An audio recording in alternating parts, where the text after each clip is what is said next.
See here. All right. Looks like we've got about 23 people so far this morning. Want to welcome everybody. Glad everybody was able to make it.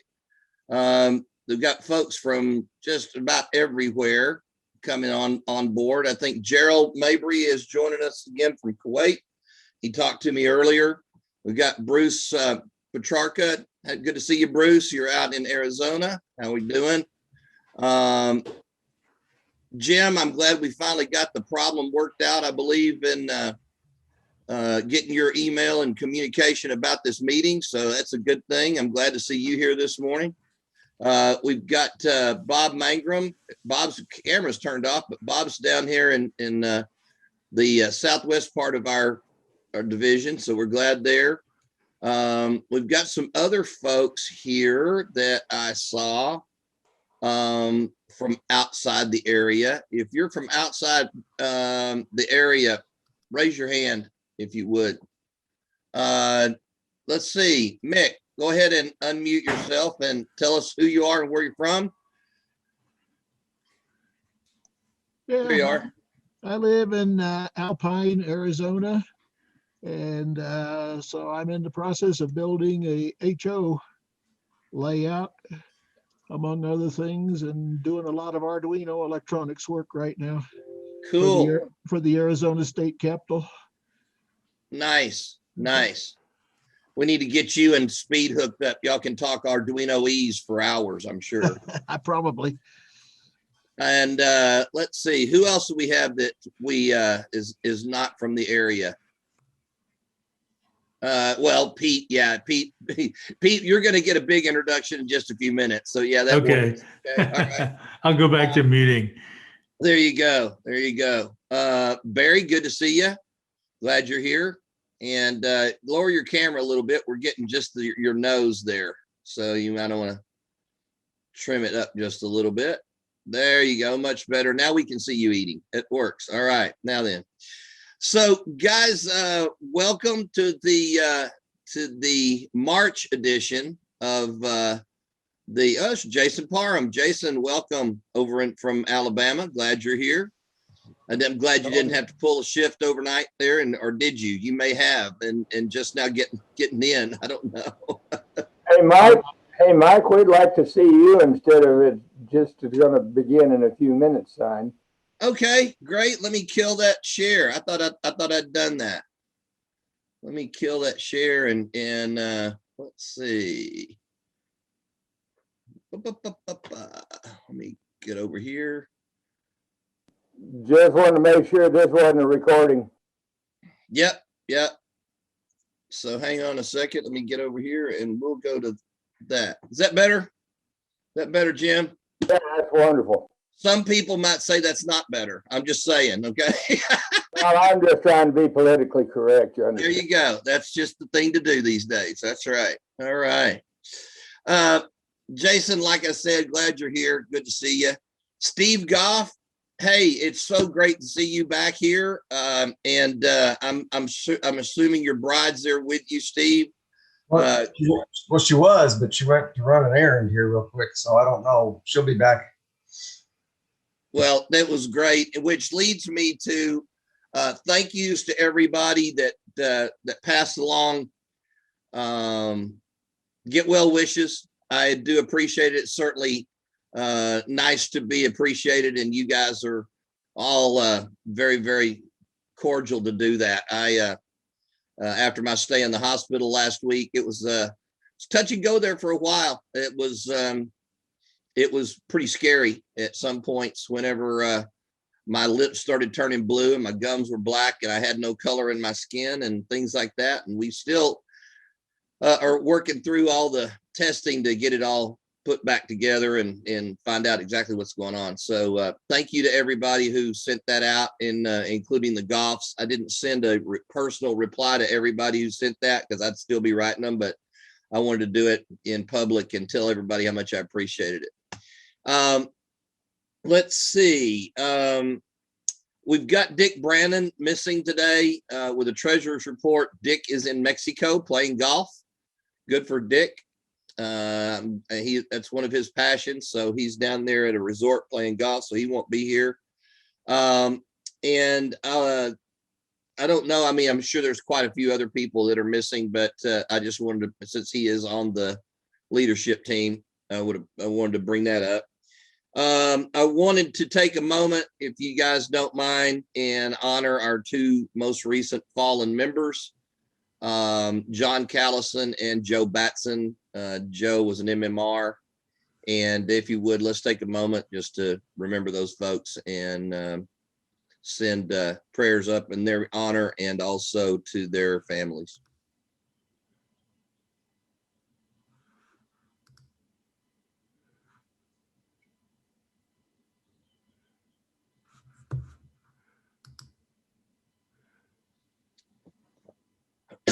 On a different note now, I don't see I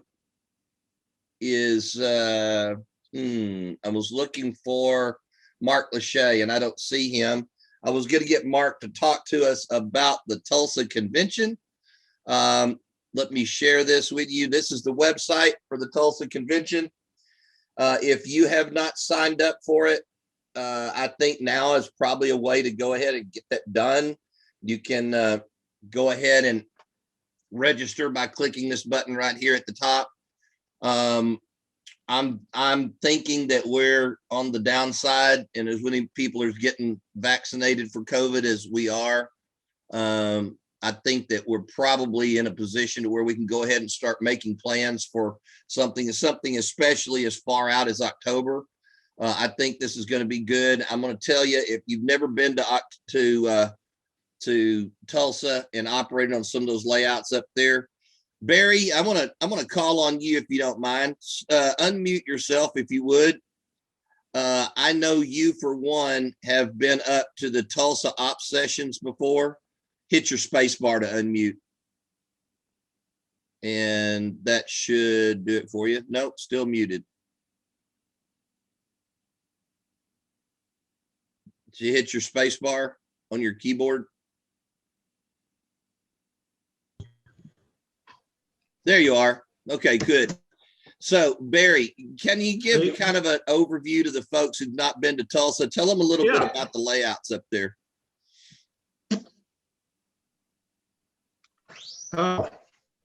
They're fantastic. Online, you've probably seen Sammy's layout, the Hereford sub, and it's been in at least one or two of the national publications, but you can get on his website and sign up for receiving his post and everything. There's a lot of guys that post on it, and really an interesting layout. Used to be a two-car garage. Now it's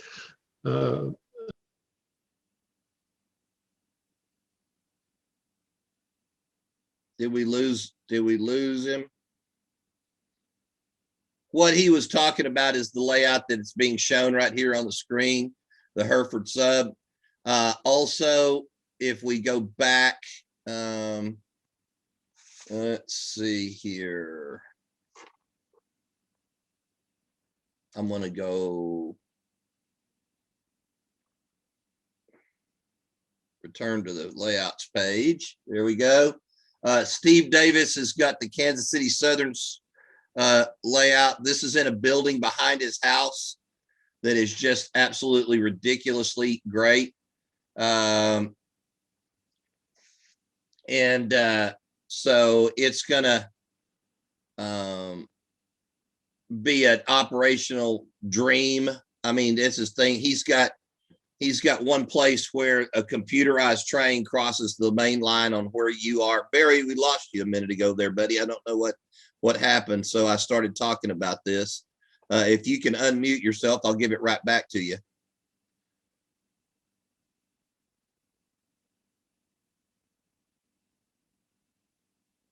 Yes, no.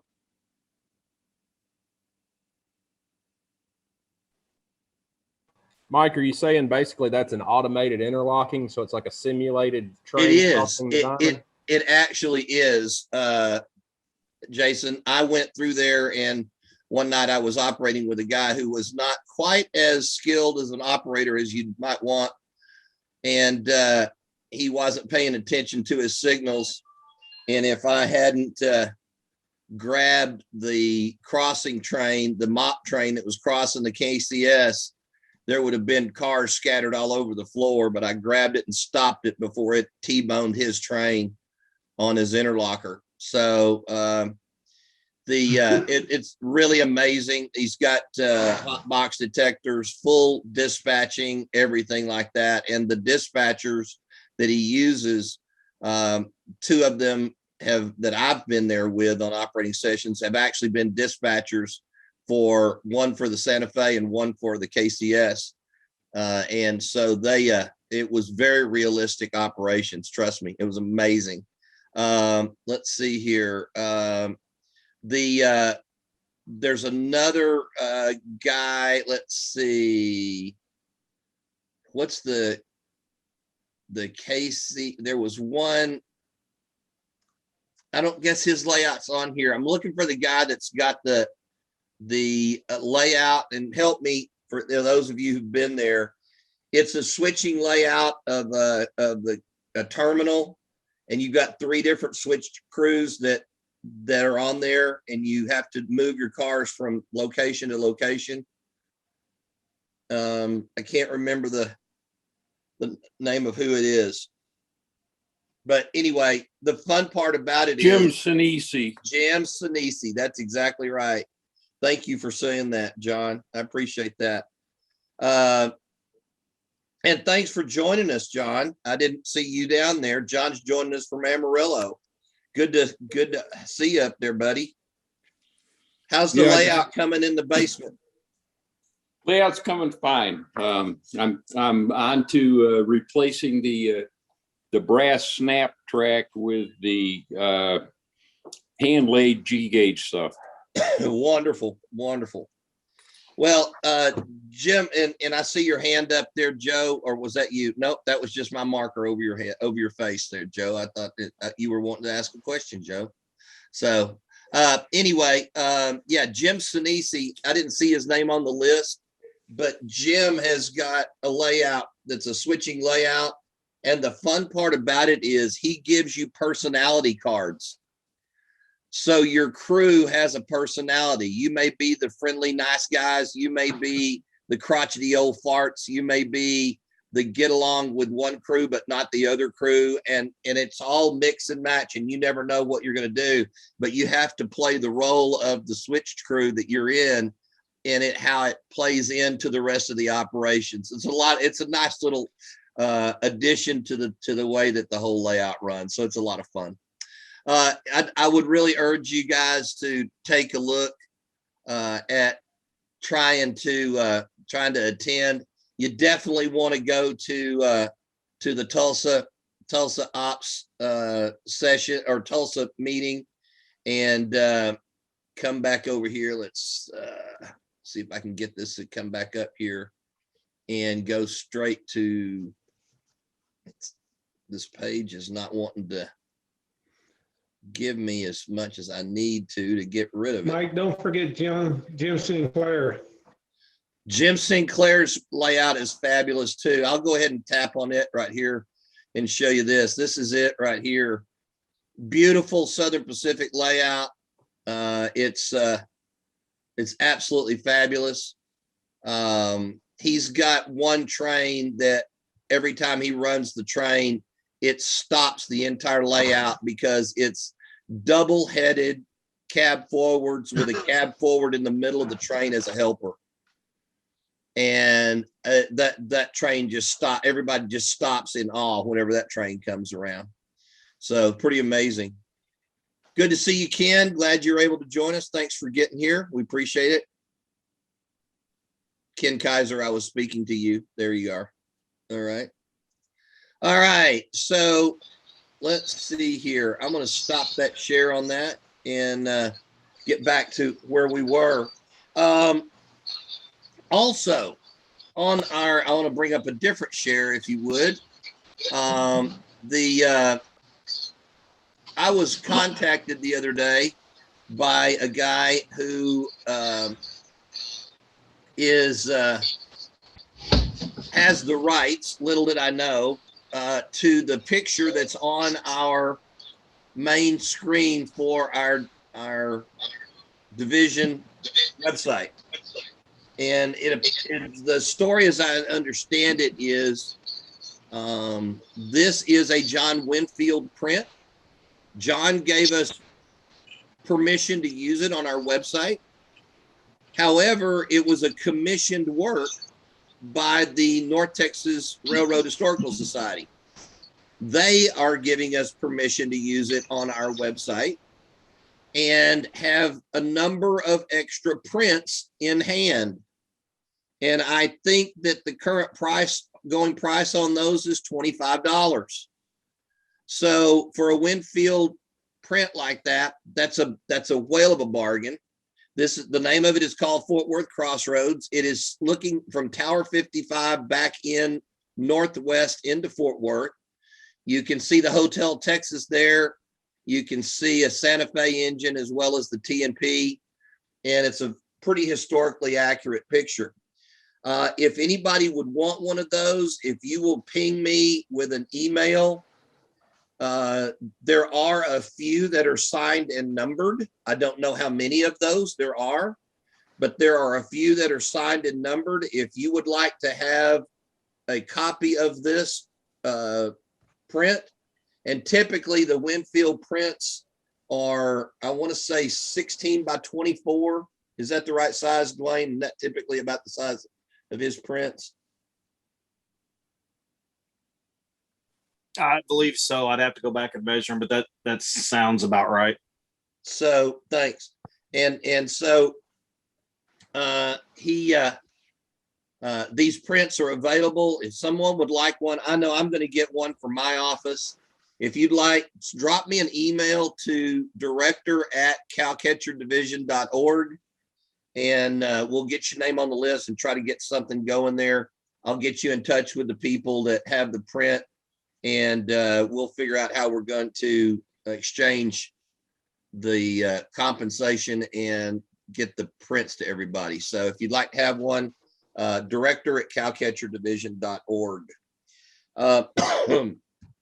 which rolls around, and I just pinged on Dwayne, so I'm going to come back to him. Dwayne, we got anything going on the AP program? Tell us what's happening there and who's gotten what and who's in the process of getting what. Mr. Crumpton went through a remote evaluation for a couple of things this month. He got his golden spike, and I received the certificates from National yesterday in the mail. And we were also able to nail down scenery, I believe it was, wasn't it, David? He's got plans underway for civil and electrical, among other things. So we'll look forward to seeing more from David here in the not too distant future. Mr. Greco there, I see on the screen, is also ready to have his prototype modeler looked at, Mike. So at some point, we need to set up a call between the three of us and add Mr. Palmer in and see what we can do about doing a remote eval on his prototype modeler. We can do that. We can do that. If Dwayne, if you'll just let me know what's a good time and coordinate the time for everybody, then I'll make it happen. Sounds good. All right. I think Mr. Lysing's working on a couple of things, Dwayne. That is correct. I forgot about Joe. Yeah, Joe's got a couple of things in the works now. He's been doing some work over at Mike's house and on his own layout as well. So we should be seeing some paperwork coming from him in the not too distant future. So that's good. And a little bit out of our division, but I want to acknowledge it. Mossy, step up there if you would and unmute yourself. Rich Mossholder is in Santa Rosa, and you can see some of the layout work he's got going on behind him. Mossy, tell us where you're going. Now, guys, understand this young man joined the NMRA in October of last year. And so far, Mossy, give us a breakdown of where you are on your AP stuff, if you would, because it's absolutely needs to be applauded. okay. Well, thanks. I've got my volunteer stuff squared away. I'm done with that. I just need to fill out the paperwork and send it in. Author, I'm just about finished with that, and I need to submit an article to the HON3 annual and get a letter from Chris, and then my volunteer will be finished. Your author. I've got your author. Author. Thank you. I've got about 2/3 of the way done with locomotives, about halfway done with cars, probably 2/3 of the way done with structures, and then I've got to do. I'm done with civil. I just need to. Most of this is just filling out paperwork now. That's about where I'm at right now. Electrical? Yeah, well, electrical goes with civil, so I kind of, in my head, I just lump those two together, because when you're done with one, you're done with the other. Got my website up and running. It's looking pretty good. What is that website? silvertonguesouthern.com. And that's a story of my layout and process and the progress that I'm making on it. I think there's right now 26 different pages active on the website. So there's a good deal of content there. Why don't you put the link in the chat if you don't mind? Sure, I can do that. If you don't mind. And then yesterday I was out working in my yard, moving some boulders around, and my neighbor came over and brought his two tractors over to help work on it, because the boulders I was moving were in excess of 1,000 pounds each. And turns out he's been my neighbor for 15 years now, and it turns out he's a train guy. He owns a business. He owns a business called Railroad Commissary, and basically what he does is he deals in all of the silverware and dishes that would be on named passenger trains. Sweet. And he's got about $500,000 worth of stock sitting in his shed right now of stuff that he can move along. And it turns out he's also an author, and has written a couple railroad books. One of them, which I picked up yesterday, is this book here, Critters, Dinkies, and Center Cabs. And if you are interested in industrial locomotives and small locomotives, this is probably one of the best resources I've ever seen for it. He also was working on a book with Plymouth, working on their different locomotives and stuff like that. And I don't know if he's gotten that one finished and published yet, but this book here is amazing. It's got just about any and every variant of American style critter and small diesel and gas locomotive that you can think of from the various manufacturers. Really a good book, and it's available on Amazon. I saw it on Amazon the other day, and I was going to buy it, and I looked at the name of the author, and I realized it was my neighbor, and I walked over there and talked to him about it. And I said, can we just bypass the middleman here, and I just go to the factory and pick one up? And he says, yeah, come on in the barn. And so I picked the book from him. It was pretty convenient. Didn't have to pay for shipping or anything. Yeah, that's great. So, great book, by the way. I just started reading it last night, and it's been very good. So if you get a chance, look it up. It's kind of a spendy book, though, but what's well worth the information. price tag, Mossy? It doesn't show on here, but from Amazon, it's like $59.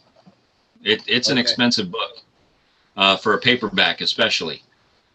But the volume of information in here and the number of photos is just, it's unreal. I would say there's 192 pages, and I would say there's at least 200 pictures in here, because just about every page has got at least 2 locomotives on it, with descriptions of all the different variants. So very good book, lots of information. Cool. Um, What's That's going kinda on where behind I'm you right there? what's that? What's going on behind you right there? Over here? Yep. It's kind of a mock-up of what I'm doing with the layout. Mountains are going to go all the way up to the ceiling here and end at about this level. I'm doing a town kind of, I don't know, John Olson style, John Allen style, Malcolm Furlow style, where it's just a town hanging on a cliff and the trains roll around it. The bench work you see up above, that's the high line. It goes from the big room over there into my workshop, which is over there, to the upper deck.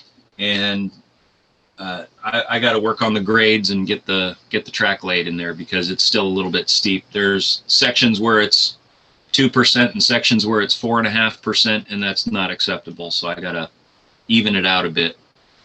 Once I get that done, I can lay the track and install the bridges, and then I can get her wired and moved along.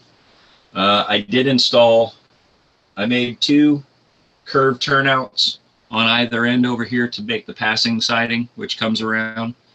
And then I've also got to put in 1 or 2 more turnouts on this side of the room for some industrial switching. They'll be this is going to be all peppered with mines, gold mines and silver mines and stuff like that up here in the mountain. That's kind of it now that I've got done. I'm just kind of mocking things up. I use the rosin paper that you get at Home Depot by the big roll. I use this stuff and I crumple it up and just staple it in place so I can get an idea of where things are going to go and how the scenery is going to end up looking. And then if I like it, I lay plaster soaked paper towels over the top of it to create the hard shell. So I've already got it kind of mocked up, and I use the mock-up as the finished product if I like it. And then 1 million pounds of rock castings goes over the top of all that. I was going to say, you're out there busting up those rocks you're moving to use them on your layout, right? No. Those are used. I'm building a castle at the bottom of the hill for the kids for their playhouse, and I'm building it authentic. So it's stone, concrete, and rebar, and then some lumber for the beams to hold the ceiling up, and that's about it. That's all I'm using for it. So when you get that finished, just call me. I'm going to bring my trebuchet out there, and we'll see how good the construction is. Well, you know him.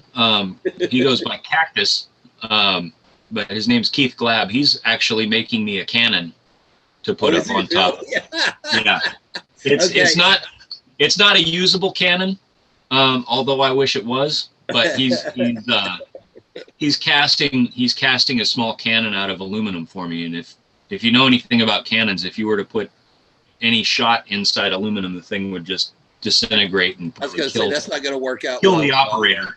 Yeah, it's not going to be a good thing in the long run. So yeah, at that point it's a pipe bomb. Yeah, exactly.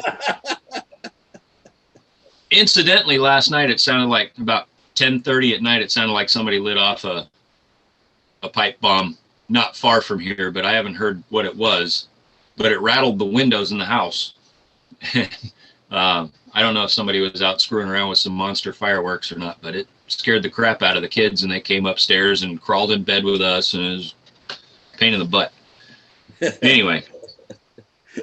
Well, thanks, Mossy. Appreciate you showing us around, and congratulations on the work you're doing on your AP program. Dr. Thanks. Michael Ross, I'm fixed to put you on the spot. Where are you, buddy? How much do you have lack on your MMR? Yes, sir. I need 2 scratch-built cars, or 1.5. I got all the parts for 1 sitting over there. Sort of made my own kit, and I'm working on. Don't say the K word. Don't say the K word. Okay. Yes, you're right. Well, it's a homemade kit, and I'm working on a scene that I hope will qualify for a prototype. Super. That would be how many certs for you? Enough. 7 or 8. In all categories, by the way. Yes, sir. Love that shirt. Where'd you get that shirt? You know, that's it's nice enough weather to wear it. It's daylight sales. Daylight Sales. We all ought to get one. There you go. I appreciate the plug. Daylight Sales is where you can get those shirts, guys, online. I believe it's .net, daylightsales.net. And you can click on, let me see if I can get it pulled up here real quick for everybody to see. I sure would like to know what Cole Rash is building. Cole, what are you building over there? I'm working on a bridge. So I'm sitting here, strip wood, running over it with a wire brush to put in grain detail for a wooden trestle bridge. Well, you're certainly dedicated to your project. I'll give you credit for that. But honestly, these 2 hours of the meetings on Zoom is about the only time I get to work on my railroad here lately. So for those who are interested, this is Daylight Sales, the website right here. One of the things you can do, guys, and if you go over here, let me see if I can get it. You can get shop, hit the shop button, and then on the side over here, you see where it says NMRA members, Cowcatcher Division 1. Click right there, and you can come in here, and he's got all these different items for our division on his website that he will custom make for our for you. There's all kinds of shirts, caps, sweatshirts, long sleeve shirts, denim shirts, anything like that you want in different colors. And it's all logoed and can get your name embroidered on the side. Ships directly to you.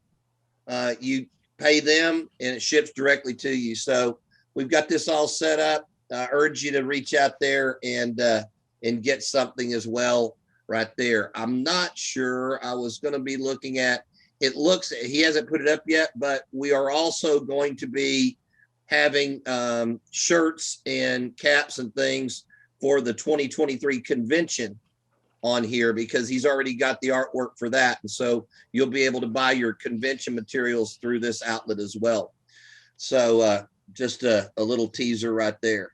Let's see. The elections are underway. Mr. Palmer, are you there? There you Sorry, are. I got a little background noise going there. Hey, not a problem. It's not me. Hey, Jeff, tell us what's going on with the elections, what they're doing, how you do it, all that kind of stuff, if you would, for those who are new and don't know. Follow the instructions on the email I sent out. Yeah, I know. So, it's not that hard, guys. It's your the initial of your first name and then your last name. As you registered to the NMRA, because I have to use the NMRA list on this. So if you're a Robert and everybody calls you a Bob, you got to do an R whatever in order to get in, if that's how you registered. But then after that, it's just your NMRA number for your password. Now, for those who are life members, you will probably have to, because the NMRA, unbeknownst to you, gave you an L0 in front of your number. Your 6-digit, to make it a 6-digit number. In other words, everybody got a 4-digit number on their life membership, but the NMRA registered you as a 6-digit number with an L0 preceding your 4 digits. Outside that, all right, very good. We've had good turnout so far. The elections are until the ballot or the polls close when? Close on the 31st. 31st. Okay. Last Now the national elections have already been finished, correct? Correct. So that happened during February, and we're just waiting for the tally on that. National says it takes them a month to be able to tally Election Buddy electronic results. So we'll see what's going on with that. Yeah, well, I can offer them free software. But and you know, yeah. I mean, Election Buddy is a lot smarter than they're giving it credit for being. It'll, you know, the minute you close the polls, it has the numbers. Yep. Yeah. All right. Well, thanks, Jeff. We appreciate that. Everybody go out. Oh, by the way, how many contested ballots were there on this election, Jeff? One. When that was for Division 5? 5. Okay. All right. Yeah.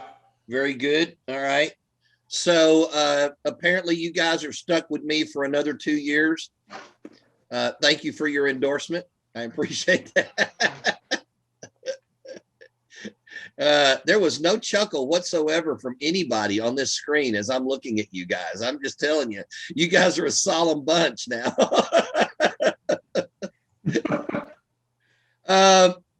Let's see. I also clicked over here. Dr. Tom's joined us from the Great Northwest. How's the weather, Dr. Tom?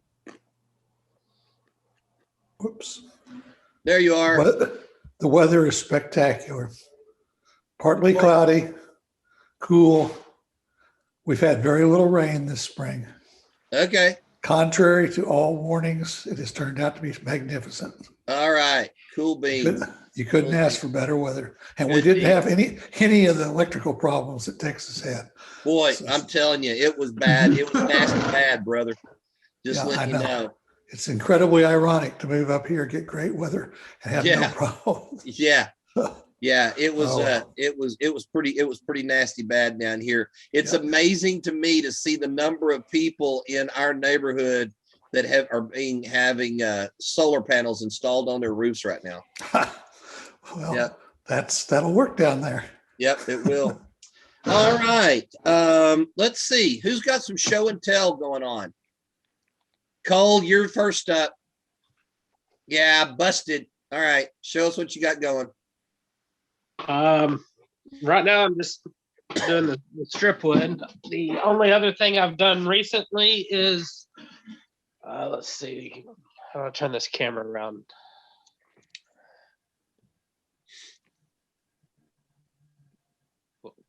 Oops. Just planted more trees. So I've got it as dense as what I actually want now for the layout. And then now I just need to continue around, pull the trees out and put down static grass and all that. But yeah, that's pretty much all I got going. Okay. All right. I haven't Go ahead. I'm sorry.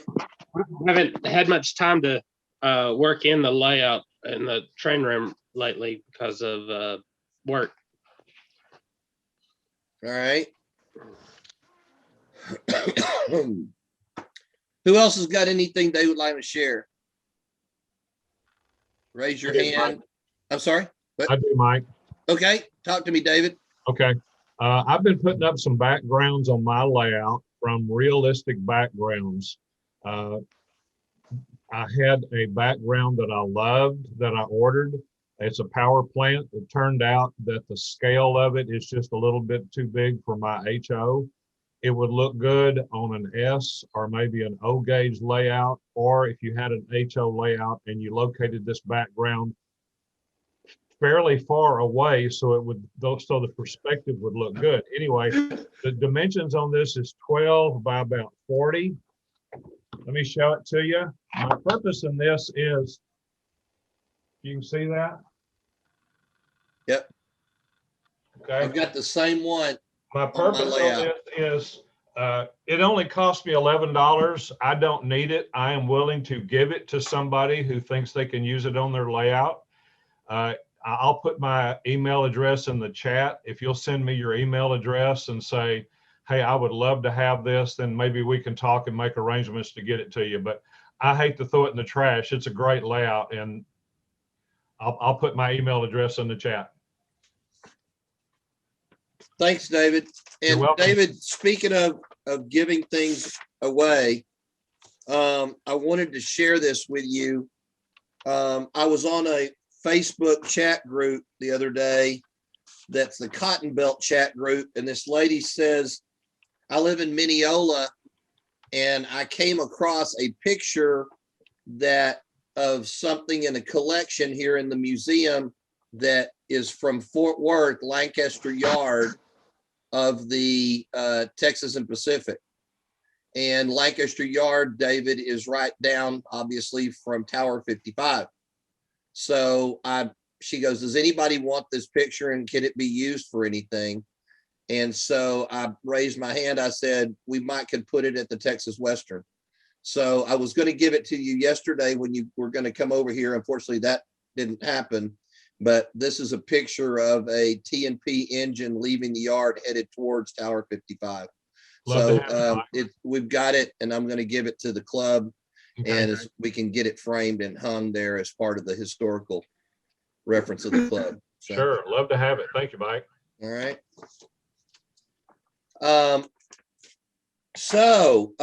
Anybody else have any show and tell stuff? Yeah, I got one more thing, Mike. Okay, go Mossy.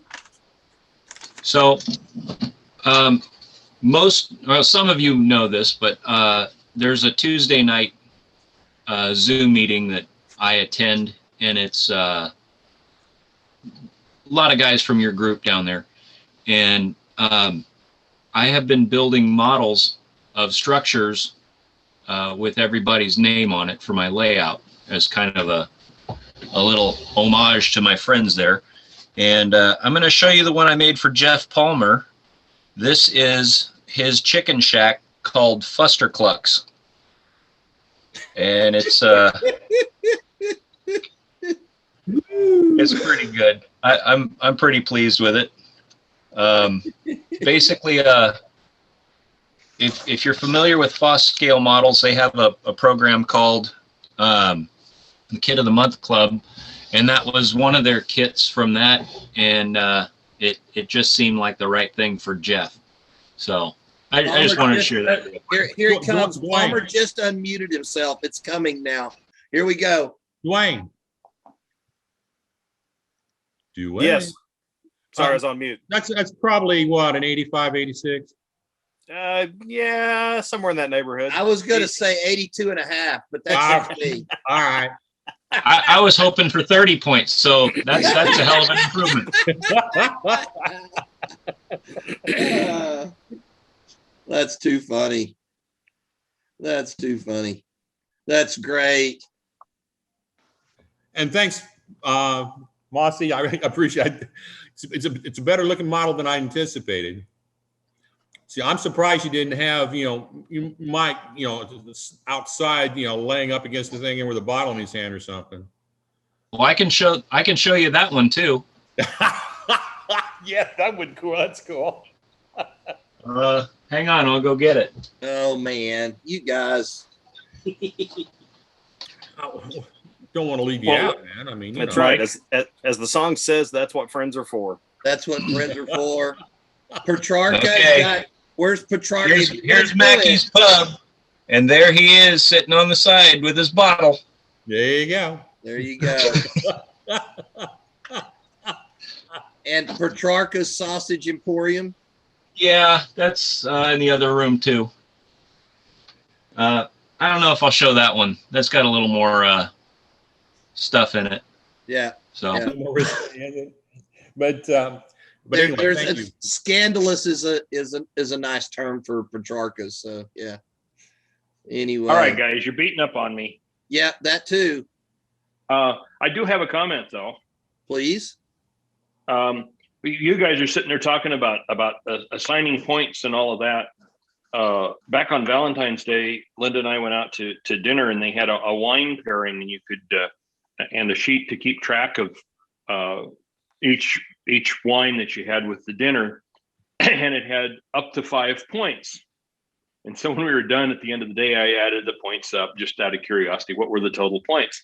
And I'm sitting there looking at 5 wines, 5 categories, and this point number. And I said, most people would multiply that by 4 to get a percentage, but I'm going to multiply it by 5 to see how many it is out of 125.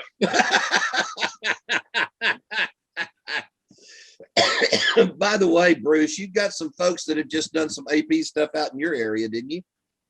You betcha. And they've been invited to the meet here, and I don't know, probably Saturday mornings are a little tough, but we went down to Tucson on Wednesday.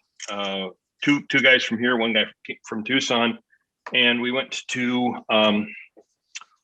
Paul Berkey's layout.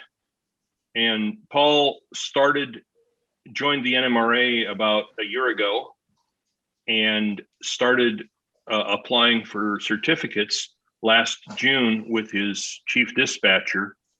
We went down and signed off cars, which I have learned has gone through the region AP manager and is on its way to national for approval. That will be his 6th certificate, including prototype models, which is the first prototype model certificate that's been issued in Arizona since somewhere in the 90s. And which leaves him only needing author, and he has about 15 points for hard items out of the 21 if you split it in half, the 42 points needed for author. And he has a website that has lots and lots of articles in it, but as it stands, the articles are visible to mere mortals, but the photos have to be viewed by members. And so I'll be working with him to get that moved over until we get 21 points worth of content there that's publicly visible.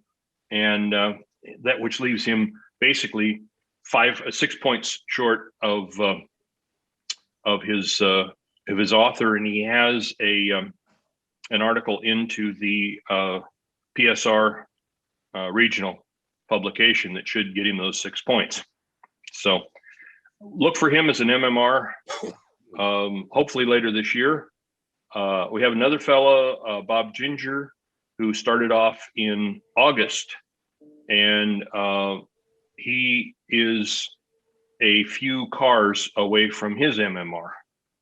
And Frank Baker, who is our regional director, is wiring the frog on a curved turnout away from his civil, which would give him his MMR. So we should be having a total of 4 MMRs, including one, John Lovely, from last August, coming out of the Arizona division in about a year's time frame. So it's been a lot of work.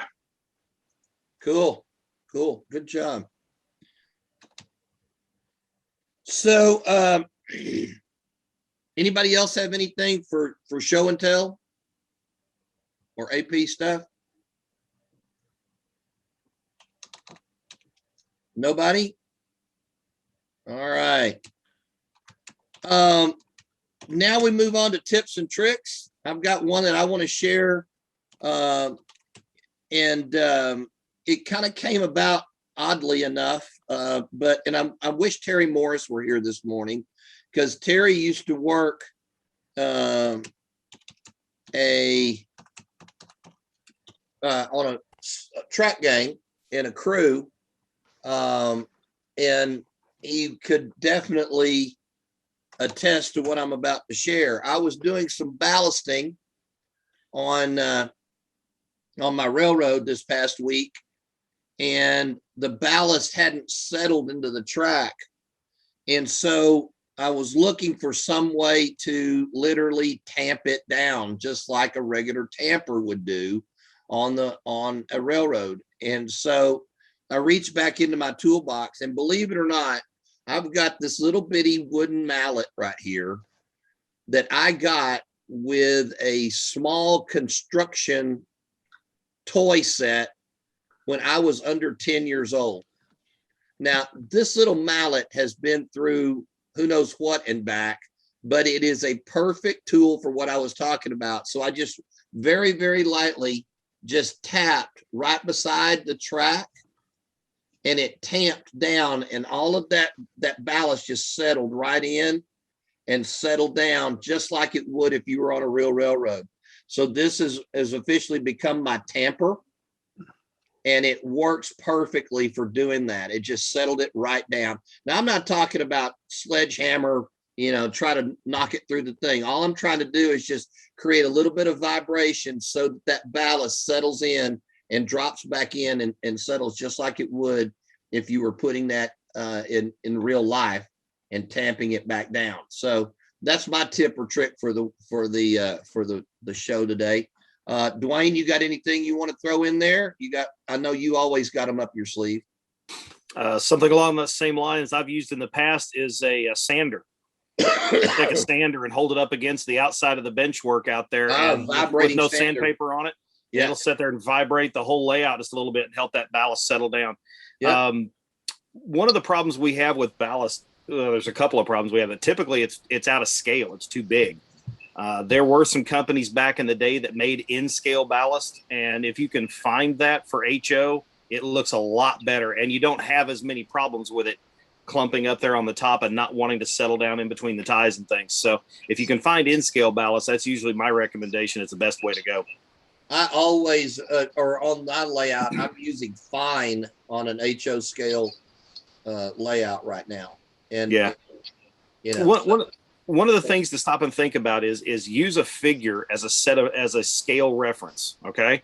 And when you start looking at a piece of ballast on your railroad and realize that that rock is half the size of a man's foot, it's too big. Ballast is, roughly golf ball size to, a little, maybe twice that size, but it's not going to be something that's going to be half the size of your foot. So, you start thinking about it as a scale perspective, a lot of what's put out there for HO is really just too big. Well, and Dwayne, I think I've mentioned this before, but it goes to the crux to what we're talking about here as far as scale. When I worked for the railroad, the union was negotiating, the Switchman's Union was negotiating a new contract. And one of the sticking points for that contract was the size of the ballast in diameter. Mm-hmm. Because if you stop and think about it, these switchmen and brakemen are out there walking along the sides of those tracks. The bigger the rock, the easier it is for them to turn and break an ankle. You bet. So in a real life situation, the size of that ballast rock has a very critical standpoint as far as the workers are concerned. Yeah, it's all about safety. It's all about safety, and at least the railroad will tell you that. Safety first, you see it everywhere. And when you take the exam for the BNSF, like I did to try to become a dispatcher out there at one time, it's all about safety, safety, safety. I'll guarantee you 3/4 of the questions on the exam to see if you were qualified to be an employee out there was all about safety and decisions about safety. Oh, yeah. And so that being said, if you're going to be putting the ballast on your railroad in a typical and realistic and prototypical manner, then you need to keep those types of decisions in mind, because many of us as modelers just put down what we can get off the shelf instead of thinking about it in a real prototypical context. So very good point. Very much so. Yeah, it's funny you mentioned safety. I remember when my dad was working for the Frisco, written on the wall inside the hump tower there in Springfield, underneath one of the big banners they had there, talk about safety first, was the unofficial slogan of the Frisco, which will become the official slogan of the Purgatory and Devil River, is uphill slow and downhill fast, tonnage first and safety last. There you go. Oh, that's funny. Hey, Mike, I've got something else. Well, go ahead. I got something else for ballasting if anybody's interested. Sure. Every video and thing I've ever seen on people putting ballast down has been the most tedious bunch of crap I've ever seen. If you want to be able to put your ballast down and smooth it out quickly, get yourself one of these little paint brushes. You lay your ballast down, you wipe this across your track, and you're done. There's none of this little crap with a little paintbrush. This works fast. It's got, I'd say about 1/8 of an inch thick nap of bristles on here. You just drag it across your track. It pulls the ballast, settles it right down. and it saves you hours and hours and hours of time for ballasting. You can pick them up at Home Depot in the paint department, or any of your big box stores like Lowe's, whatever, Ace Hardware, they'll all have it. And it's just a painter's trim brush, but it's got a handle, and the little brush itself just slides onto here and locks in, and you're done. That's it. It's like $3, and it will save you hours and hours and hours of time. I didn't come up with this technique. A friend of mine found it and tried it, and it's been a staple in my toolbox ever since, and that was years ago. Cool. I could probably ballast all of this in about a half an hour, complete, and be gluing it down.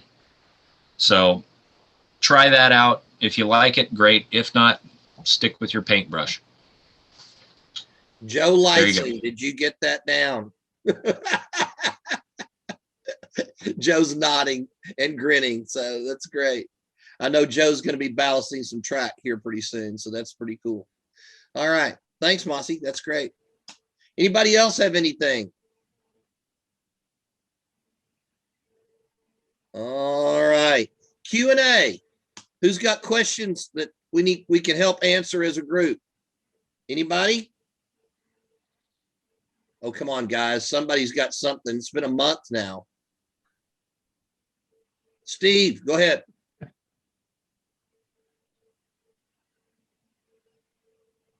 There you Can you are. hear me now? Yes. When are we going to get together in person, like to do the kit? You and several other people have been asking me that right now, as it stands, you've got two different questions there. When are we going to get together in person, and when are we going to do the kit? That's two different questions. So as it stands right now, with things starting to loosen up a little bit, more people are getting their shots, the numbers are starting to decline, all of those things taking into consideration, I'm thinking that we'll, as it stands right now, probably go back to having our face-to-face meetings. I'm targeting for May. David Crumpton. I think May's a little soon. Everybody else, I don't know. I mean, what happens between now and then will dictate that. Yeah. Okay. I'd rather err on caution than not, but I was thinking maybe June.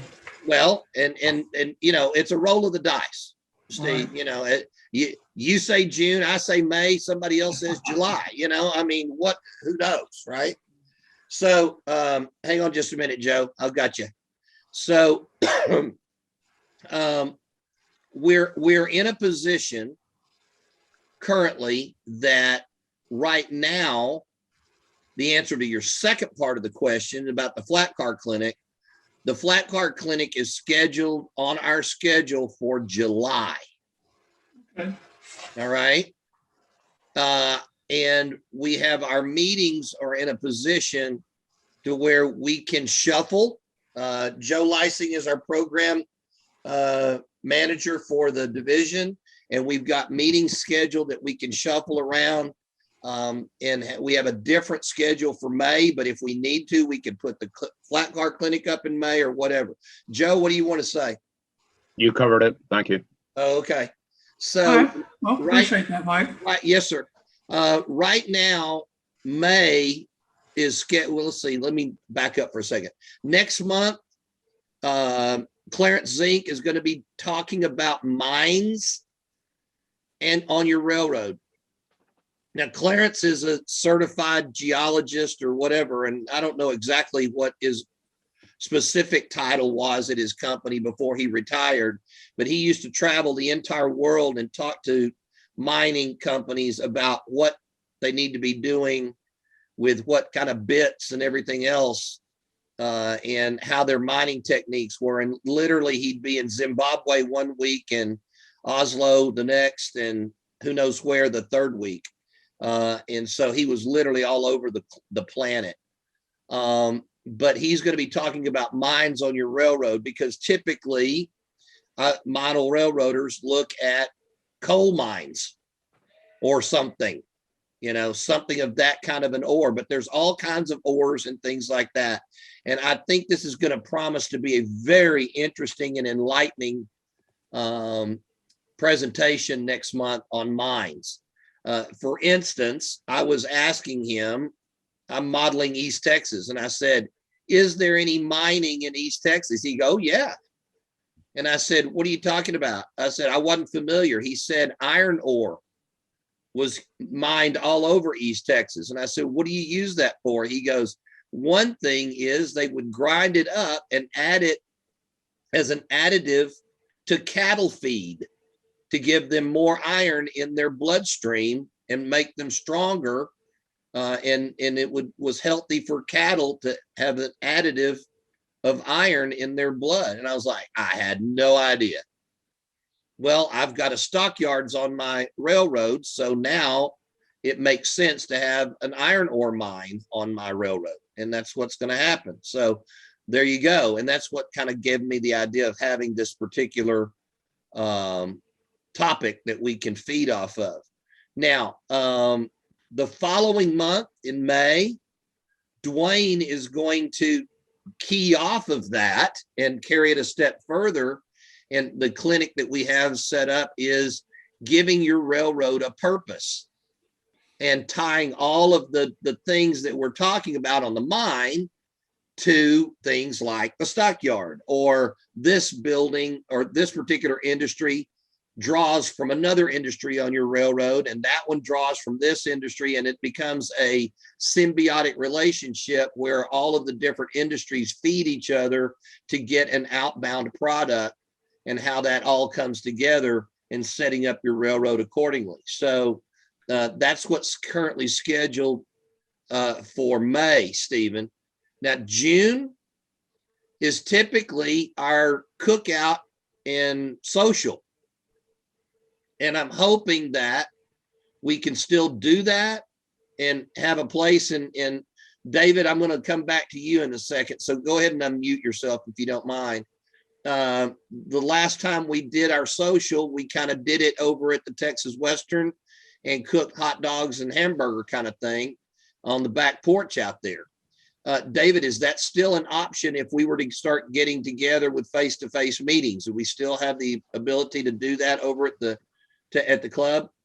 Yeah, we do, Mike. And to add to that, as everybody is aware, the governor's mandate removing a lot of the restrictions on face masks. Right now, we're waiting on the city of Forest Hill to have their city council meeting next Tuesday to make a ruling for the city of Forest Hill and all of their properties of which we are renting, what the policy is going to be. So they may say mask in place, or they may say it's lifted. We don't know, but I'll communicate that to you.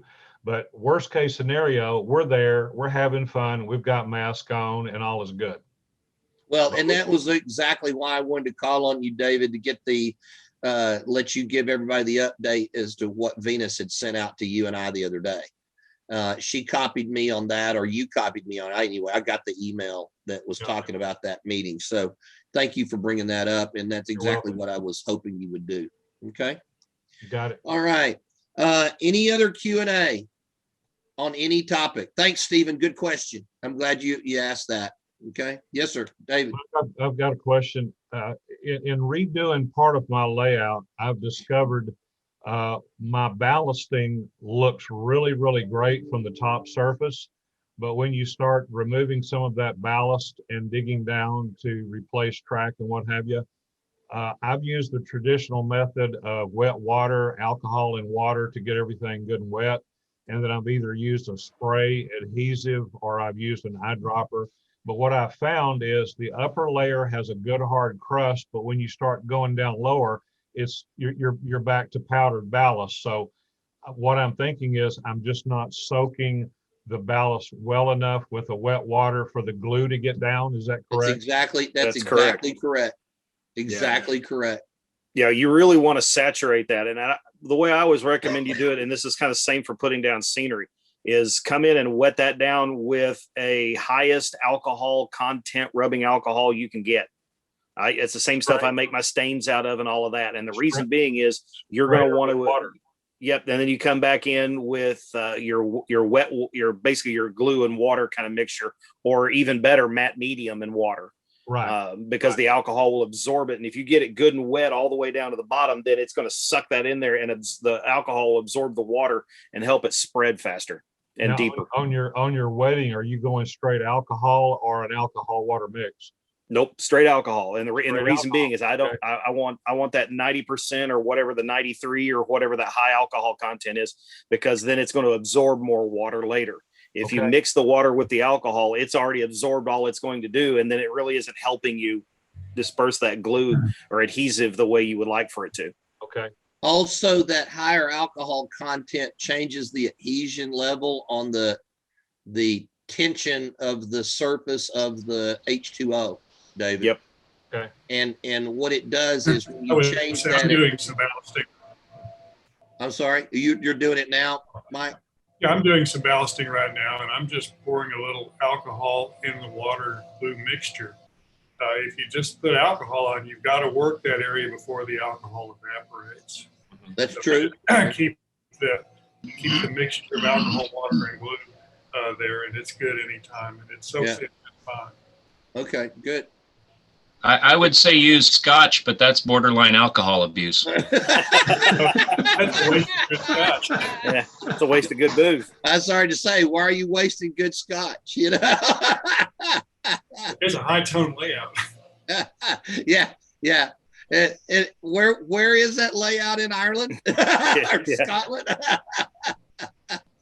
Single malt ballast. That's it. Oh, that's it funny. helps with coloring things, though. What? Nice dirty brown appearance.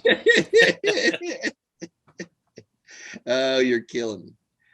Jay Waters, if you'll look at the chat, there's a message sent there to you, if you would. All right. So we got any more questions or answers? Nothing. Without further ado, I will now bring forth and conjure up a gentleman who is delightfully known as Mr. Dead Rail. We had Mr. DCC last month. Now we've got Mr. Dead Rail. And this gentleman that I have come to know and become good friends with is from San Diego. The weather out there is always beautiful in San Diego, I believe, except for whenever they happen to have a fire in the canyon somewhere close to his house. The member of the Pacific Southwest region, our next presenter has been instrumental in helping promote the concept of no more wiring on your layout, put the power in the locomotive and forget about it. And you don't have to clean your track anymore. You don't have messed up connections. You don't have to worry about any of that. And not only is it good for garden railroads, because how do you keep that track clean, but it's also good for indoor railroads and HO scale, N scale, S scale, G, whatever. So I would like to right now ask you all guys, everyone, to give a very warm Division I welcome to Mr. Pete Steinmetz. Hey guys. Wow, that's a great introduction. Checks in the mail, Mike. Thank you.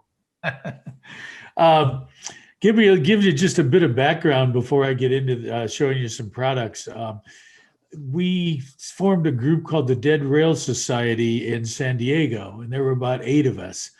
And it got going because a guy named Mike Fulb, who worked with CVP Airwire down in Richardson, was doing dead rail, but he decided that he wanted to do it in smaller scales besides G. CVP had been very active in G scale. A lot of people, I mean, my background's a battery business, and I was doing dead rail for the G scale guys back in, 20 years ago, 30 years ago. They were using motorcycle batteries outdoors, a lot of leaves and crap blowing around the Vancouver area. And they really couldn't clean their track. So they put motorcycle batteries in boxcars and powered their locomotives. And that a lot of people were doing that all over. But when CVP Airwire got into the smaller scales, it opened up O and 30, O scale, HO scale. And there's even some guys doing it in N scale. What's a little tricky in N scale, but it can be done. Anyway, of our guys, our 8 guys, Dead Rail Society, part of it was talking dead rail, a lot of it was drinking beer. So we had our priorities straight and got going on it. So I am going to share a screen, give you a presentation. This is all interactive. If you have questions, please ask them as we go, because there will be a lot of questions. Everybody's situation is a little different. So let's get a, can you give me the screen share, Mike?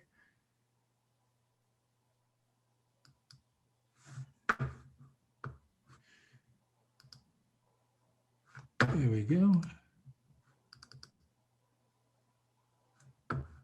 Everybody see that? Yep. Cool. Worked the first time. All right. This is the logo one of our members, Bob Treat, put together for us. Very nice little logo. And we're going to talk about the clinic outline. Is going to be a brief history of battery-powered RC, which I've already given you some. Why so long for the smaller scales? Advantages of dead rail. Review of the various systems. We're going to talk about battery info because that's something that's near and dear to everybody's heart. Don't want to blow up your house. And we're going to do some Q&A. Q&A can happen all through it. So if you got a question, please ask. So obviously it started in larger scales. There were track issues outdoors.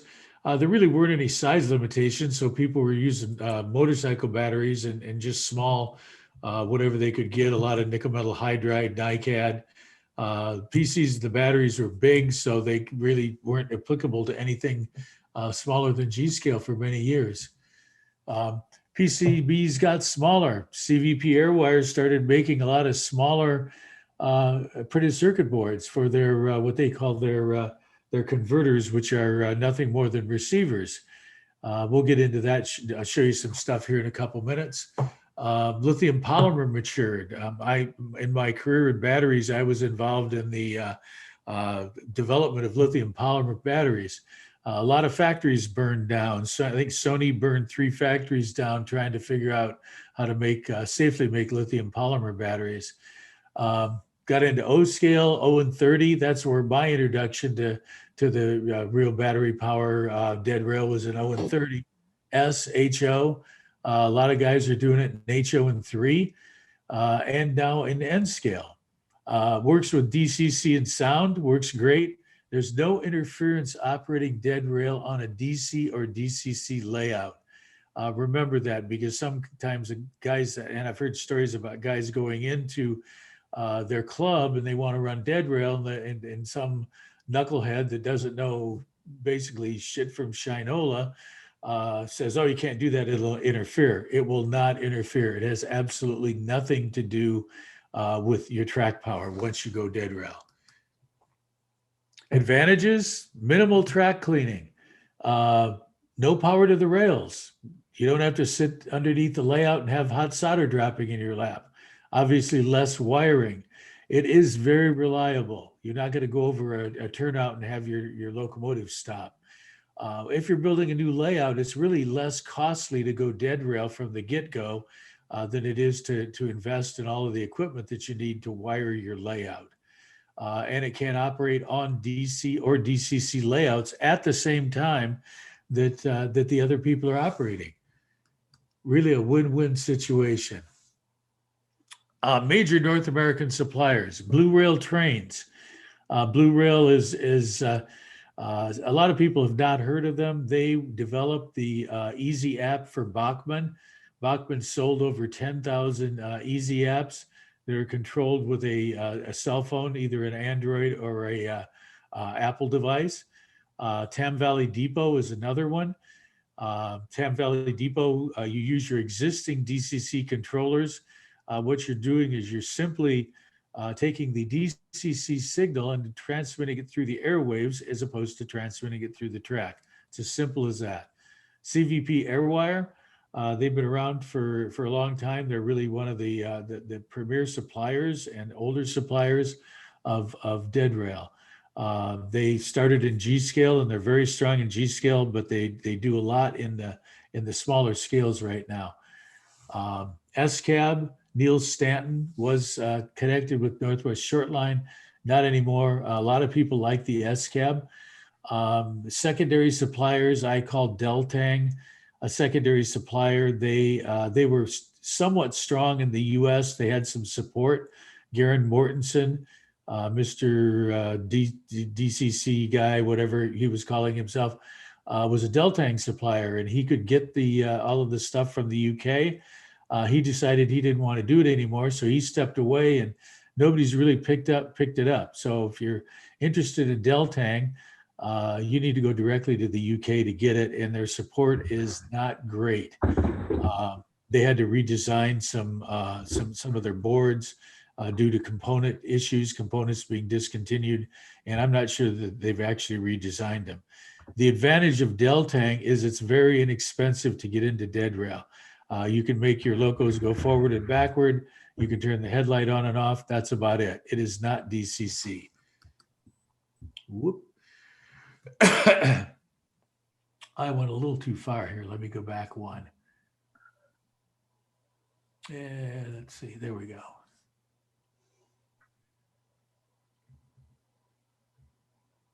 So we're going to talk about Tam Valley Depot. They have what is called a DRS-1 radio receiver, which is what receives the signal. Each layout has to have at least one transmitter, and you just simply hook that into where your output comes out of your DCC that would go to the track. You hook that in. You can have both hooked in at the same time, so you can either operate with on your track or through the airwaves. Works with all DCC systems. So you can use whatever DCC controller you've already invested in to run the Tam Valley system. Operates on two different frequencies. 916.49 megahertz is the US frequency, and 869 megahertz is the rest of the world. These are so low powered. I mean, nobody in the FCC is driving around in a truck checking frequencies anymore like they used to. Even if they did, this would not even go out of your basement or your train room. Very low powered, works great. And as I said before, you can run DCC and dead rail at the same time. And it is compatible with both sound and non-sound decoders. Overview here, okay, so you've got your transmitter, your command station, transmitters hooked up to that. Send signals through the airwaves to the DC DRS-1 receiver, which is in I'm not sure why this is doing this to me. Sent to the DRS-1 receiver, which is in the loco, hooked up to the decoder and powered by a battery. Doesn't work real well with track power. It's rather pointless to do it with track power, but works great with a battery. Any questions on that? Moving right along. CVP Airwire. They have the Airwire 900. CVP, as I said before, has a long history with radio control or remote control trains. They're an established manufacturer. They've turned their attention to the smaller scales, which has been great for all of us. It's well thought out. They have multifunction radio that you can do all your programming with your radio, and I'll show you that. And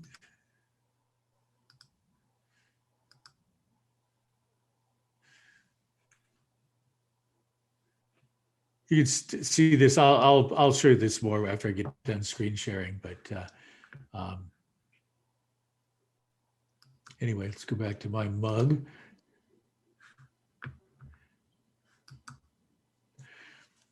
So the T5000 works with any NMRA standard decoders.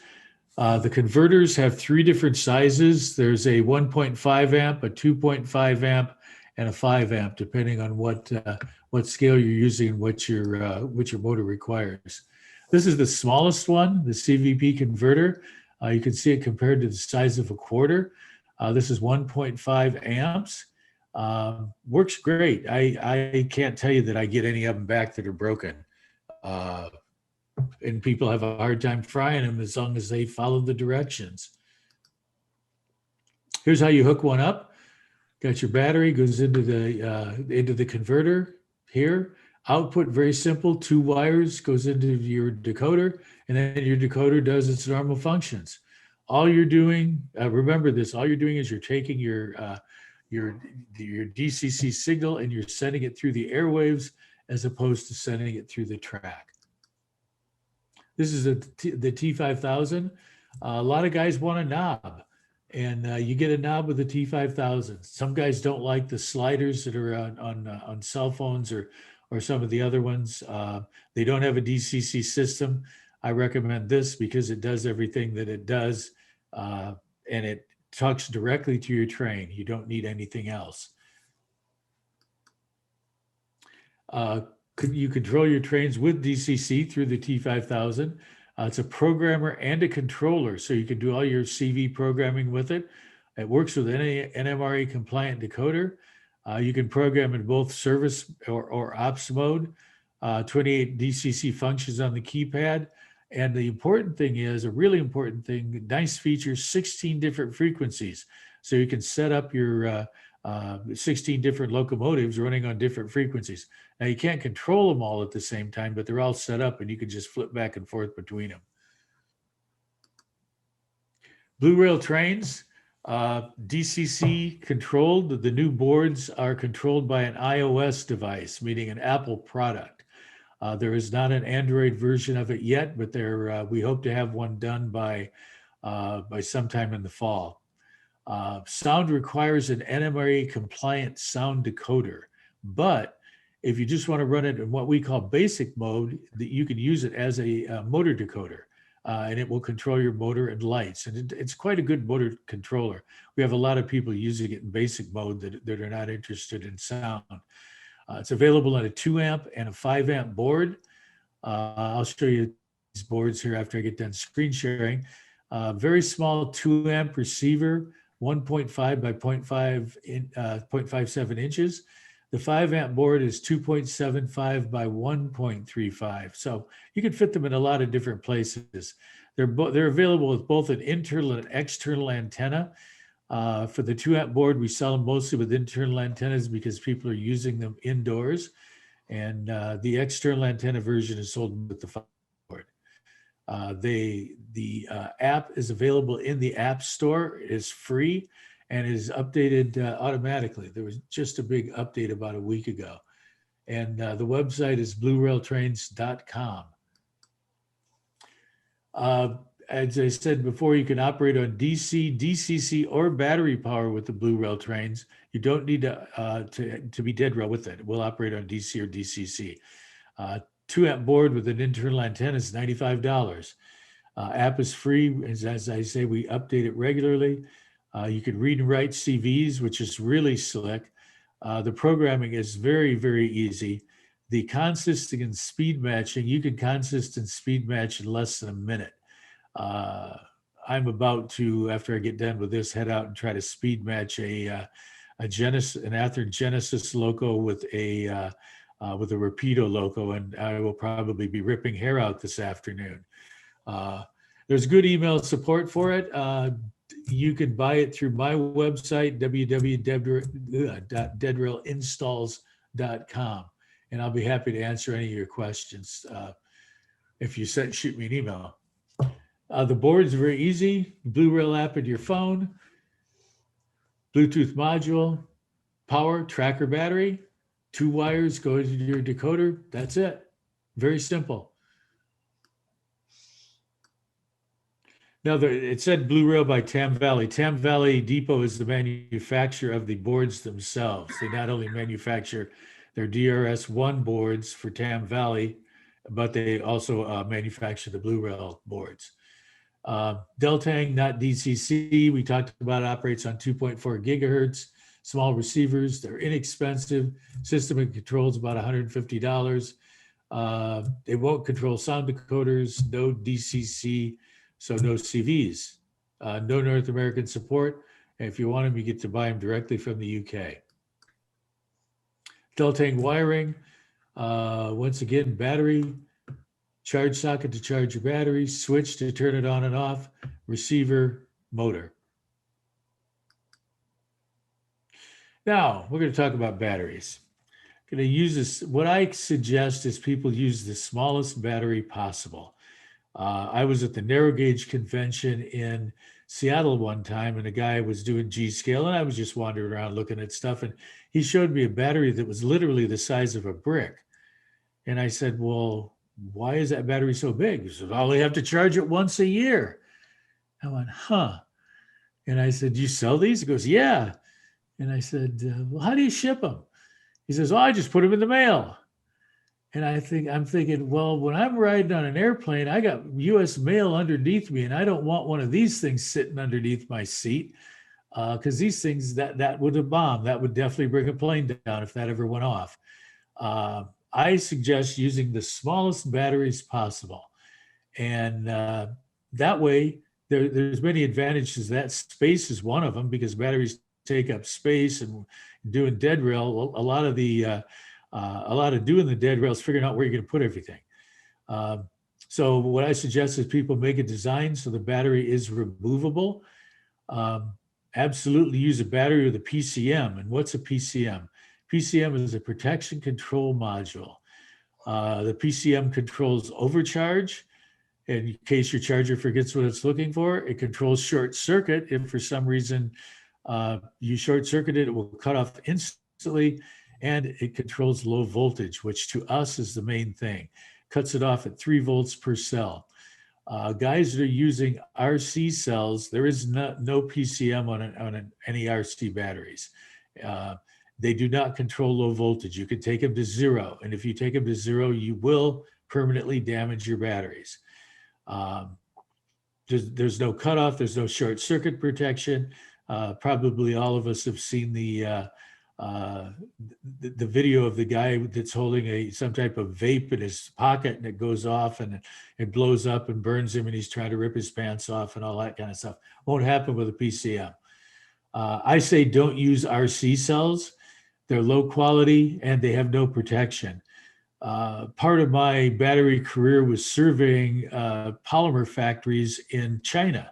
So I got to go to China a lot, and I got to go to a lot of battery factories. And one of the things that my colleagues and I did when we went into the lobby to wait for whoever the person was that was going to give us a tour of the factory, if we saw anything that had anything to do with RC, a magazine, a car body, we would know that we would never be doing business with that company, because they would not have invested in the manufacturing equipment that would give us consistent batteries that we needed.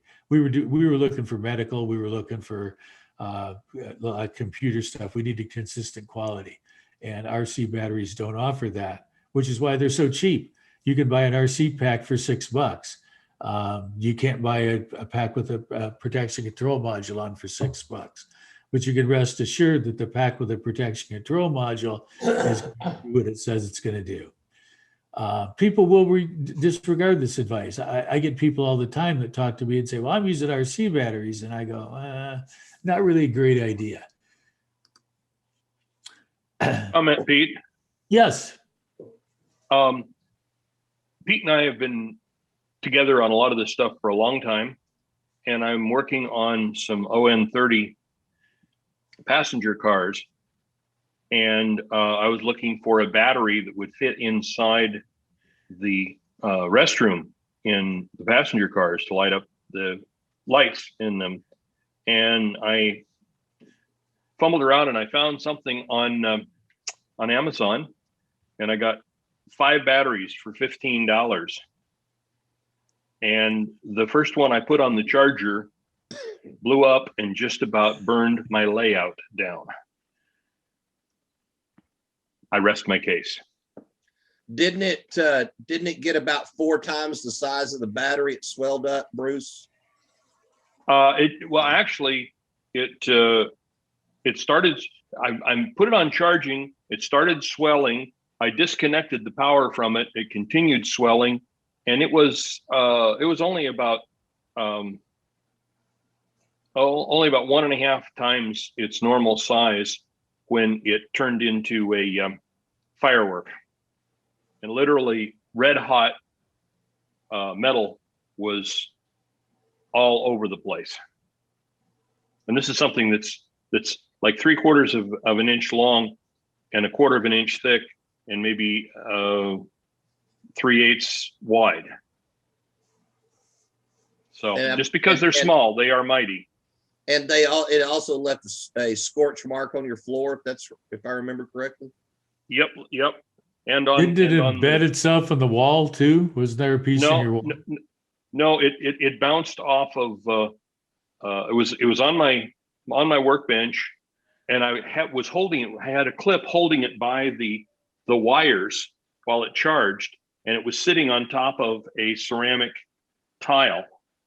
And the first thing that happened was the wires melted off of it, and then it went pop, and it bounced off of the plantation shutters and left a mark across them, and then landed on the floor and started burning its way through the floor. And that was a small battery. Imagine if you had a big battery. If you had a big battery like that brick battery that I told you about, that would take the guy's house out. So if that had happened to a battery the size of a brick, I would probably not be with you now. Probably not. There would be a small crater where you used to stand. Yeah. So let me get into a little bit about why this happens. There are many safe lithium chemistries. However, the one that is volatile with the cobalt electrode, which is what all of us use, has a higher capacity. Anybody could make, any of these factories could make one that is safe that would never in a million years explode, but the capacity is going to be at least 20% lower. And the average consumer would not accept that. For instance, on a laptop computer, if you had 20% less runtime, they wouldn't buy it. And it's been proven. So people suffer with the safety issues. That's just the way it is. People demand the 20%. Same with with power tools. A lot of the power tools are lithium batteries, and they have the cobalt electrode in them. That's just the way it is. They want that extra little 20% of runtime, so they won't buy the ones that don't have that. So as I said before, use the smallest battery you can. Everyone has battery opinions, especially people that used to either fly or run cars. When guys tell me when they're just starting the initial conversation, yeah, I know all about lithium batteries. I fly helicopters. I fly airplanes. I go, oh, geez, forget what you know. Just forget it, because it's completely different. But they don't. It's hard to tell them to forget that, because they think all lithium batteries are the same, and they aren't. The goal is the most runtime in the smallest size, which gets us back to the cobalt electrode. That will give you the most runtime. PCM or no PCM, and I think we've discussed that. If Bruce had a PCM on his batteries that he got from Amazon, he wouldn't have had that conversation, because it wouldn't have happened. If they shorted out or whatever caused them to go south on him, the PCM would have cut that off instantly. The RC batteries have a second plug. It's called a balance plug. That balances the cells, because the cells are normally so far out of balance because of the low quality manufacture that the battery pack won't perform properly. The packs that have PCMs don't need balance plugs because they're higher quality cells, and they stay in balance. What balance means is they all charge and discharge at the same rate. Chargers, I recommend chargers that you can program. Programming means that you can set them up to charge exactly what your battery is. Chargers are, you could get them, they're getting a little hard to find because of the transportation issues between here and China. There just aren't as many flights. So chargers have become a little bit scarce. Charge rates, I tell people to charge them at 1.5 C rate. Now, what is the C rate? 1,000 milliamp battery. 1,000 milliamps is the C rate. So I tell them, instead of charging them at 1,000 milliamps, C rate, I say half C, which is 500 milliamps. And you need a programmable charger to do that. most quality chargers are programmable. Safety, we've discussed some safety issues. I tell people to, the batteries that I sell and use, don't go mowing your lawn when you're charging them. You don't need to sit next to them and watch them, but just keep your eye on them a little bit. Don't charge them on a flammable surface, charge them on something that's non-flammable. Some guys charge them in a coffee cup just to gives them a little bit of peace of mind. Not really necessary, but you can do that.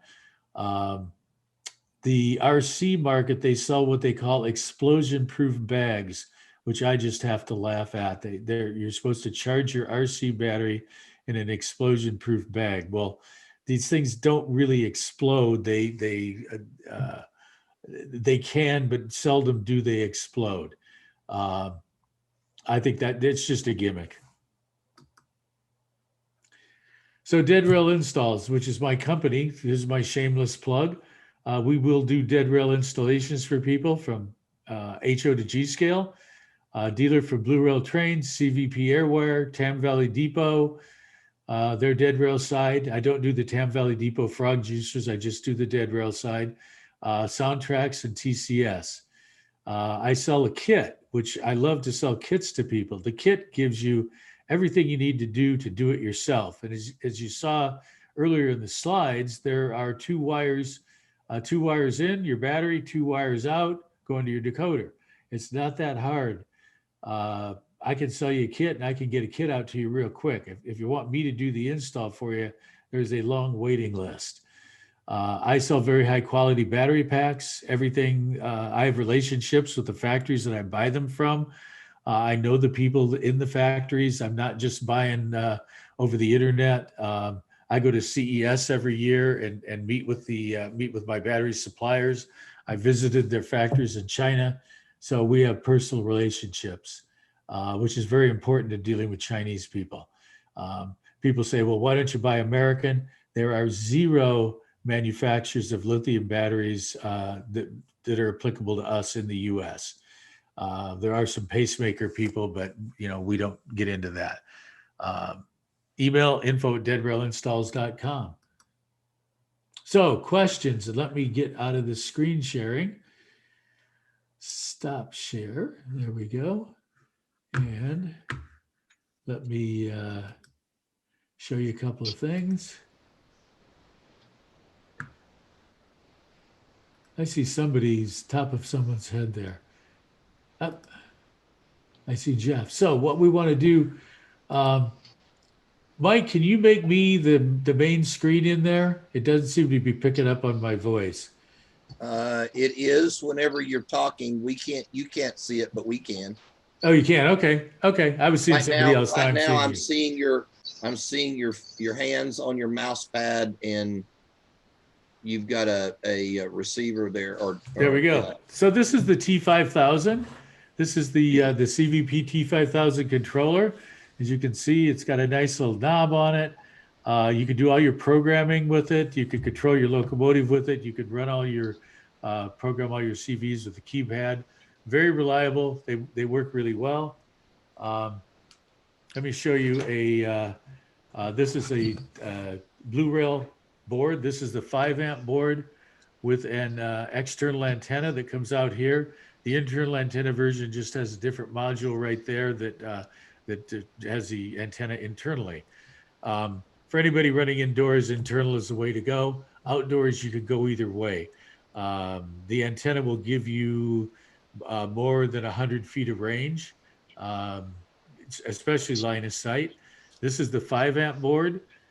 Let me show you the difference between the 5-amp board and the 2-amp board. As you can see, this is the 2-amp board. This is the internal antenna version. There is an external antenna version, but we find that it really isn't necessary, especially for people running indoors. And internal works fine. Now, this is controlled by your cell phone, by the app on your Apple product. It can be an iPhone 6S Plus. It can be an iPad or an iPod. It works really well. One of the reasons we don't have an Android app for it yet is it's very expensive to create an Android app because there are so many versions of the phone running Android. We have to test on so many versions, and it gets very expensive to do that. Apple, it's all the iOS is the iOS, and that's it. If it works on the iOS, it will work on any Apple product. We say get a yes. Real quick question. Sure. I have an iPhone 6. Will it work on that? Or does it have to be 6S or above? We say 6S. You can try. I mean, you can try it. It may not update the app properly is the issue. It's not that it won't work. It's that the app may not update properly. And yeah, it's an automatic update for the app. So, I mean, you can try it. Problem is you can't, it won't turn on. You can't see if it's actually going to work without hooking, without it seeing a Blue Rail board. I gotcha. So thank you. Yeah. So we tell people to get the 6S, and we run across guys that say, well, I'm an Android guy. We say, great, go on eBay and just buy yourself a 6S. It doesn't need to have the cell phone capabilities. You don't need to hook it up to any plan. All you need it to have is the Bluetooth working and the Wi-Fi working, so you can update. That's it. Very simple.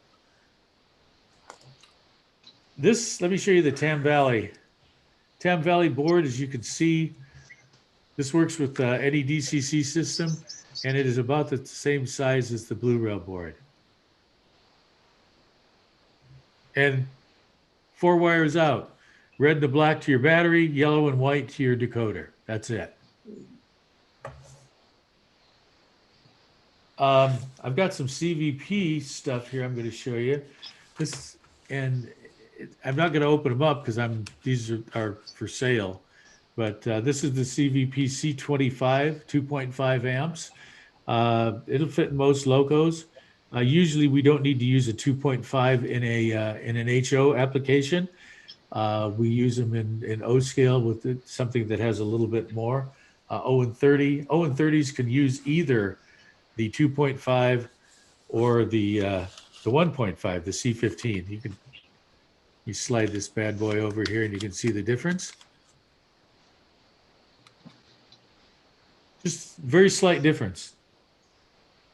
And then there's a C60 that's a 6 amp that's primarily used for G scale. Questions, comments? Who's running Dead Rail right now? Anybody? Anybody thinking of building a new layout that hasn't started their wiring yet? That would be me, Pete.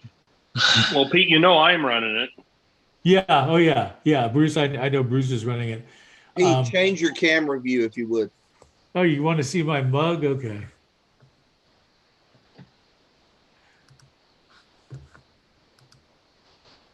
There we go. All right.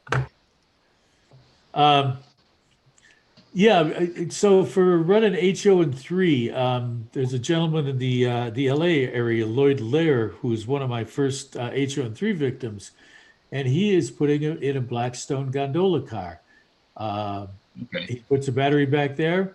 The locos are already DCC and sound, so all he has to do is run 2 wires from the battery into the back of his in his loco. And we use very small connectors, and he's been doing this. Oh man, he's probably been doing it for 4 years. And he can cover the gondola with some type of load so you can't see the battery or anything. And he's been very happy with it. Okay. That's at HO and 3. N scale, got a guy that's doing N scale, and he's got a double stack car where he kind of opened up the bottom a little bit of the lower stack. And he's got his battery in there and his electronics, and it works just fine. Problem with N scale is you're going to need either a dummy, like a B unit with nothing in it, or a couple of trailing cars just to get the electronics in. At N scale, once again, I recommend somebody already buys a loco with DCC and sound. That way you don't have to try to fiddle around with that. Once again, you're only running two wires out. Who else? There was a question in the chat. There was a question in the chat that. Oh, okay. does your club in San Diego run dead rail, Pete? Some guys do and some guys don't. I'm in an 0-30 club in Orange County, and we have maybe half the guys who run a dead rail. It's funny because we're modular. We go to a train show, and those of us that are running dead rail, we're just running fat, dumb, and happy around it. All of a sudden, we hear a bunch of swearing coming from under the layout, and we look around and we see that the dead rail guys are the only ones running. The DCC guys are sitting there dead, literally, while they try to fix the DCC under the layout. And we've had that happen a number of times, and the audience has no idea that anything's going on, that there's any problems, because all they see is trains running, and they don't really pay too much attention to whether somebody's running them with a battery or whether they're running them with some type of DCC controller. Mm-hmm.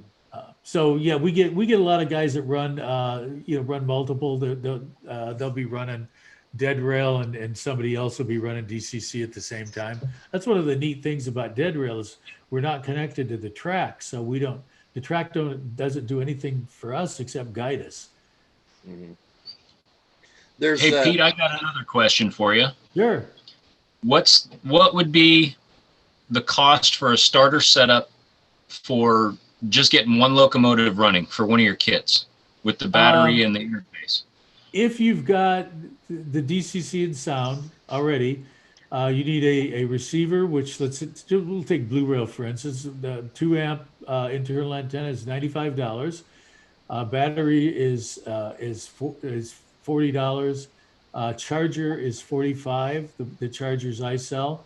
I also program the charger for whatever battery you buy, which is to some people priceless, because if you try to look at the instructions on these chargers coming out of China, they're not written by anybody who English is their probably first, second, or third language, and I could set a charger up in less than a minute.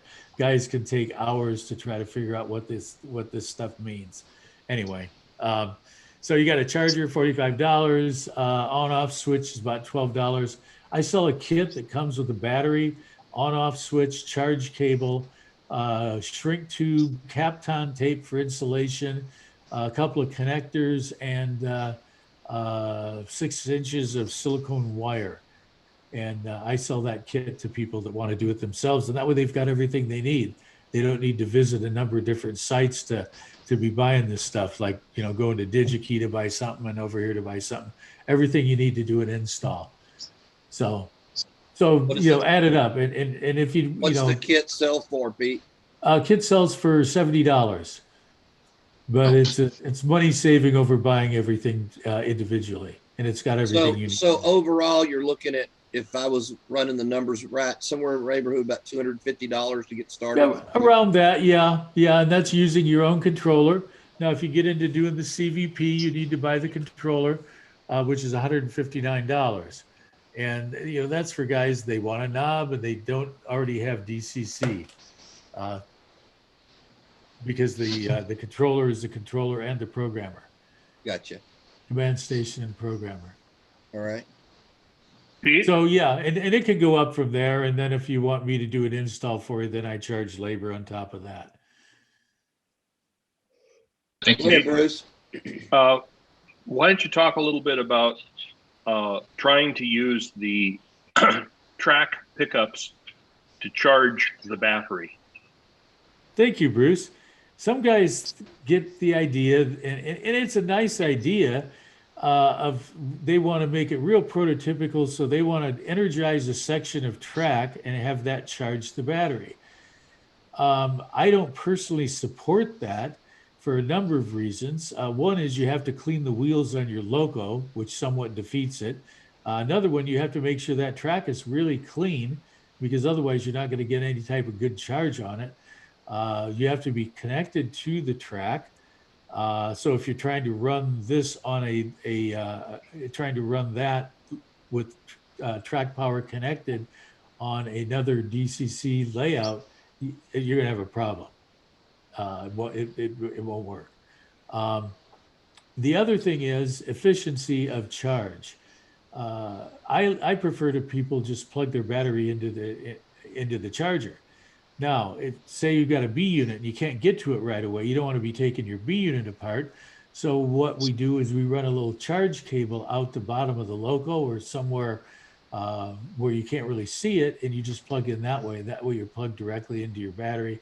You're going to get an efficient charge. What I really like guys that have steamers, a lot of people will take the coal bunker and make it be removable. That way they can get to their battery and either just pull it out and put a fresh battery in, or plug it in, or just plug it in. Pardon me for just 1 second. I have a little dog that needs out. We've got some questions in the chat that we'll get to as soon as Pete gets back. There he is. He's back already. So Ryan Gorley says, I just started Dead Rail Pro with 18,650 cells. 18650 is a battery size. That's a standard lithium ion battery size. And what are you putting, how are you fitting these in? Because I don't use I use 18650s in G scale. But how, what are you putting it in? Ryan, go ahead and unmute and speak to us.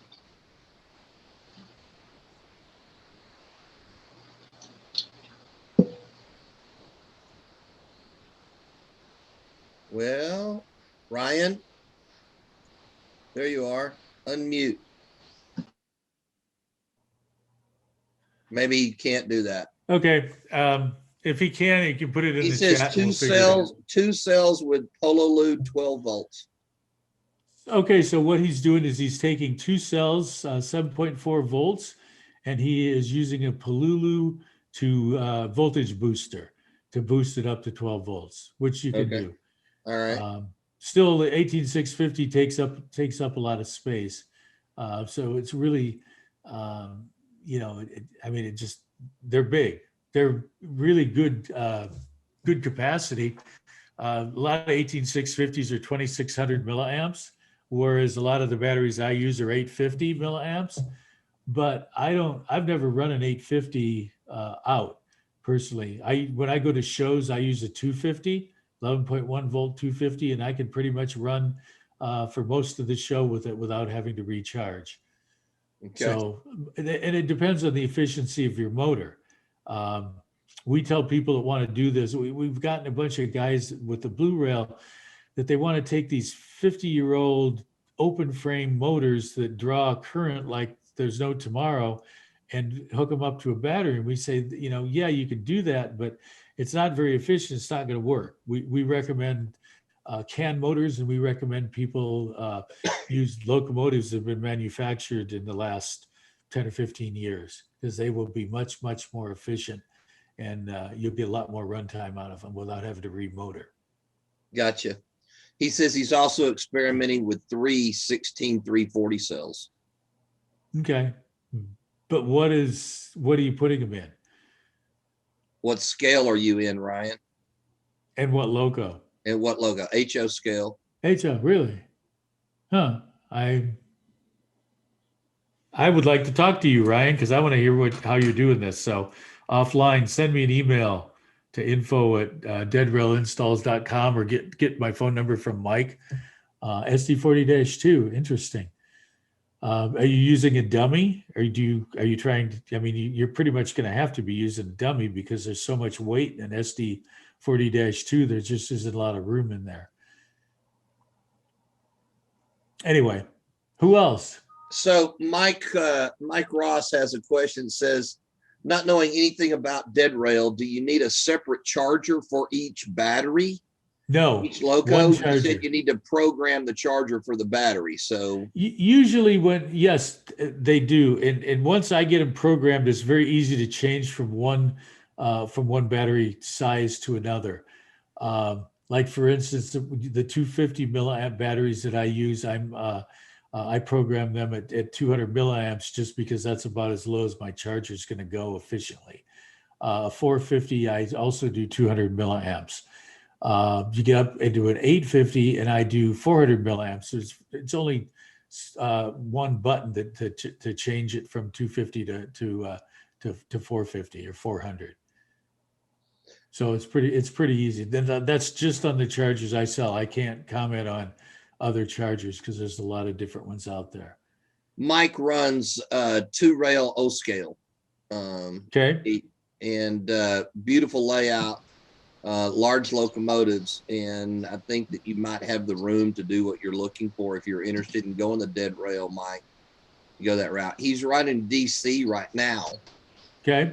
So he could make a jump to dead rail pretty easy from DC to dead rail without having to worry about the DCC interaction. What I've got a friend who spent a whole lot of money doing a Digitrax DCC layout, and he said he wanted a dead rail loco done. And I said, well, why? He says, I want to run a cleaning train. So he has a cleaning train that's dead rail, and he runs it all around. And then when he's ready to do his operations, he doesn't have to go clean track. He cleans at the yards and stuff, but his main line's all clean. And he just has one. He has no intention of going for more. He's happy with DCC, but he wants a dead rail cleaning train. So that's something to think about.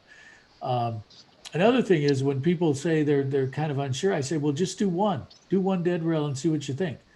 And if you like it, then do more. And if you don't, then you got one dead rail to run wherever you want to run it. Another thing is, and this is a money saving tip for a lot of people, people can do what I call power cars. And the power car will have a receiver and it will have a battery in it, and that's it. And you take your already DCC sound locos, run 2 wires out the back, connect to the power car with 2 wires coming out, very small connector, and you're in business. And when your power car runs out, you just simply substitute a second power car in there and off you go. So you're just really unplugging a power car from your loco and plugging a new one in, and you're gone. And then put the power car with the exhausted battery on a charge, and by the time the first one gets done, the second one will be all charged up.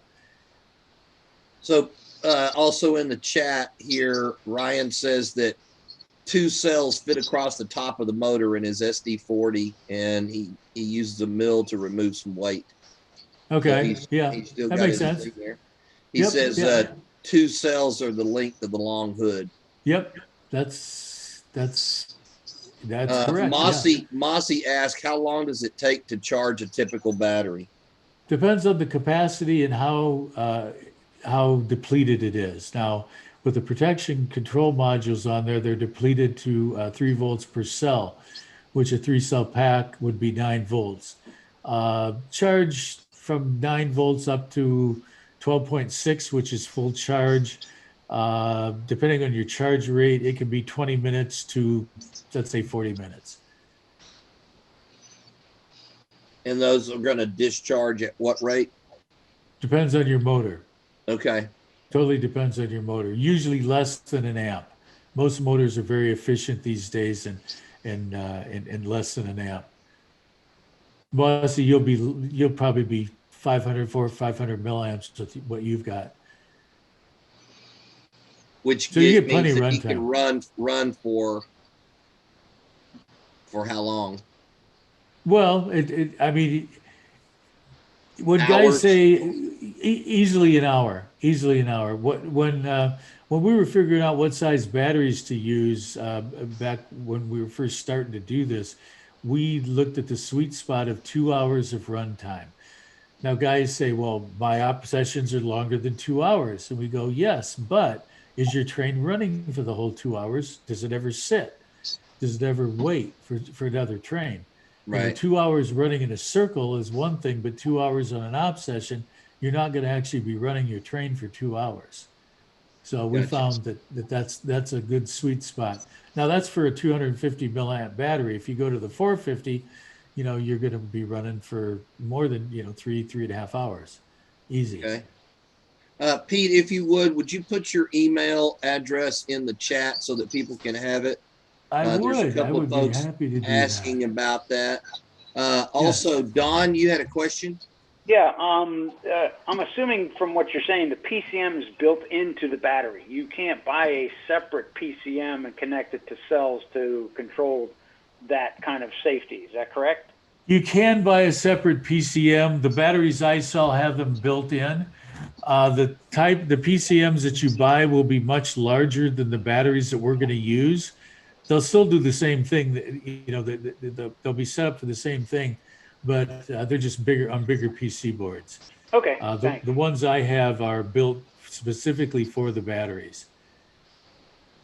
Can you tell us typically what is the weight of a 450 milliamp battery? The weight? Not much. Give me a second here. I think Can you show us Mossy's, one? I think, yeah, or show us one. I think Mossy's really getting interested in this. I don't know if I actually put the weight down on these things, but hold on a second. I'll be right with you. I grab one real quick. While we're waiting here for Pete to come back, I was remiss earlier in talking about NMRA-X. It's my understanding that one of our own is going to be doing a clinic on music on the rails. Mr. Greco, can you tell us a little bit about what you're going to be doing? Well, yes, I play and write and sing railroad folk music, and Speed has asked if I would do a clinic of several songs. I'll be talking about the history of each song and its origin, and should be a fun day, by golly. We're scheduled for 3 o'clock Central Time, 2 weeks from today, and Ivanhoe, the guitar, and I will be ready to go. Cool deal. So what time does that day's NMRA-X session start, and where can people find out more about it? Well, it starts, I believe, at 1 o'clock Central Time, and there's one clinic or one program per hour, eight hours per day with an hour break in after the first 4 programs or clinics. I just Google NMRA-X and it'll take you right to it. And they haven't posted the March program yet. You can get an idea of what they do by there it is. There you go. You can see last month's program still, but we haven't seen this month's posted yet. And if you look here on this webpage that I'm sharing, you can see that you can get it through Facebook, you can get it through YouTube, and you can also watch it on Facebook without a Facebook account. So it just go in there and click on NMRA, do a Google search on NMRA-X, and you've got opportunity to come in and see it anyway that you can do that and drop in there and see those 3 things. Okay, so Pete, I'm going to unshare this, stop the share. Pete, are you back in? I am back and I am ready. And I actually I can tell you exactly what these little guys are going to weigh. Hold on one second. Let me switch my camera. Gerald Mabry from Kuwait says he could listen to Pete talk about dead rail all day. Thanks, Pete. Thanks, Gerald. Okay, so 250 battery. Oops, let me zero this thing out. Ryan, we appreciate you giving me the update there. I'm not exactly sure. I wasn't understanding why we couldn't talk to him, but he says he's on DSL, and if he goes live with audio or video, it'll freeze up his connection. He's counting the days for Starlink. Makes sense. He's counting the days for Starlink. Thanks, Trapper. I'm glad you appreciate this. We appreciate your comments in the chat. I'll be mentioning those as we go through, but Trapper, I'm glad you think this is interesting stuff. Go ahead, Pete. I'm sorry. So this is a 250 battery. It weighs 0.06 ounce. I can switch it over to grams.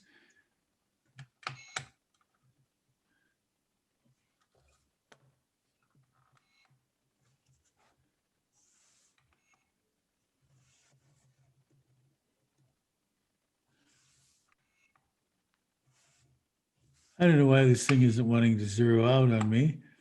There we go. 0.6 ounce is a 250. The 500 is 1.1, as you can see. And the 850, 1.9, not that much more. And let me get a big old guy out here.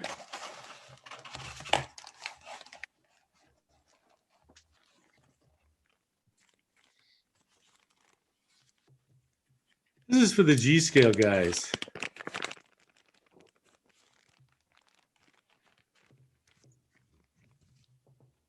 You can see the difference between the 850 and this is 850 milliamps. This is 6.8 amps, 6,800 milliamps, and it weighs 13.7. This is a monster battery. This will run a G scale for a long time. So I just happen to have my little scale there because I'm shipping stuff every day. Cool. Anyway. I got something to show, guys. Okay. Let's see. I think you need to get off that. I don't know. Am I coming up, Mike? Yes. Yeah, you're up. Okay. All I see is Pete's. No, Yeah, I Pete, just go ahead and pinned change myself. the view if you would, Pete. I did. Thank you. Okay. This is an installation that I did with a Soundtrax decoder and one of the 500 milliamp hour batteries in an ON30 locomotive. There's the battery, the DCC decoder, and the speaker. And then there's a connector that comes off of that, which goes over to the top of the tender and connects in here. Get it where you can see it. Connects in here. And in the top of the coal load, I have the AirWire decoder with the built-in antenna. I put it up as high as I could in the coal load in a plastic model so that it would get as good a reception as possible. Part of the reason for this, having this connection in the base of the locomotive, is that in the top, when it's put together in the top, I can remove the coal load. Get this turned around so it's visible. Remove the coal load and be able to go down inside the coal load where the coal load would be and plug in to charge the battery. So all I have to do is just, when I'm ready to charge it, take the coal load off. If I can do it without breaking it. Unplug the speaker, the unit, and plug in to be able to charge it. For Charco, what you need to do is make the water hatch operational. So you just flip the hatch up and plug in, then you're charging your battery. Then you'd be golden right there, buddy. Oh, that's true. Get an itch on the side of your face there, Bruce. What's the deal? Itchy. Hey, just so you know, Blackstone models actually on their K27, you can remove the water hatch and it's got a little screw in there that you can adjust the volume with. So that is a very simple possibility. A lot of people do that. Duncan McCrae that owns Tam Valley Depot has charge plugs in all of his water hatches. And he just pops the hatch open, plugs the charger in, and charges it up. There you go. See, Bruce, I wasn't all that far off. No, you weren't, but what can I say? You know what I Not find much. ironic? Here's what I find ironic. Don't cut off yet, Bruce. What I find ironic is Mr. DCC is installing dead rail. I think that's fantastic. Well, here's a DCC decoder. Yep. It's just a matter of whether it's going through the airwaves or over the rails. Yep, that's it. That's it. You're right. You're right. And that's one of the reasons why I went with the AirWire, because the AirWire handheld that Pete showed earlier is a complete DCC system except for the booster, and the booster is built into the board that goes in the locomotive. Fantastic. Good stuff. So good stuff. All right. Somebody else have any questions? Anybody have anything else you want to add? Nobody, nothing.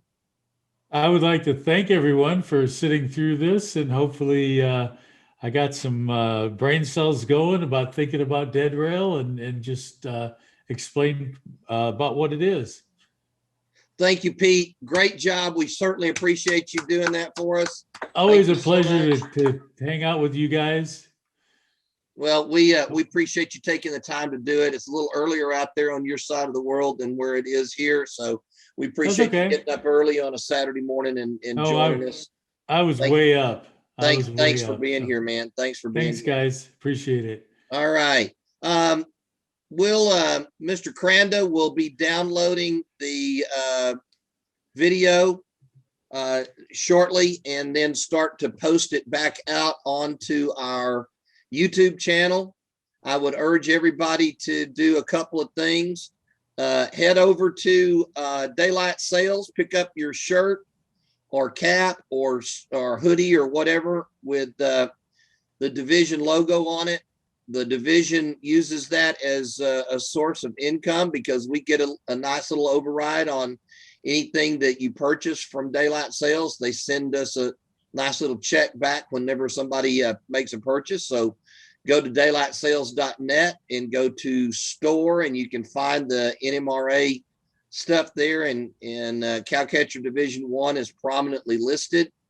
Also want to make sure everybody tunes in to NMRA X on the 4th Saturday of the month. And Mr. Greco gave us some information on that. Speed is also going to be hosting on that as well. Stay tuned for the end of or the start of May when the NMRA is going to finally announce the election results. We'll see where that goes. Mr. Palmer will probably have our regional election results posted long before national does because he's on top of his game. Thank you for that, Jeff. I hoping that I covered everything. But if I didn't, run back through your copy of the whistle. Mr. Hager is doing us a great job on that. With all that said, let's hope that everybody stays safe. Everybody stays out of the hospital. I'm going to do my best this time between now and next month to do that. And then we will reconvene on, hang on a second, let me get my calendar up here. We will reconvene on April the 10th at 10 a.m. where Mr. Clarence Zink's going to talk to us about mines. Guys, hope you had a great meeting. Thanks for coming in on a Saturday. Thanks for joining us. Everybody keep training. See you later.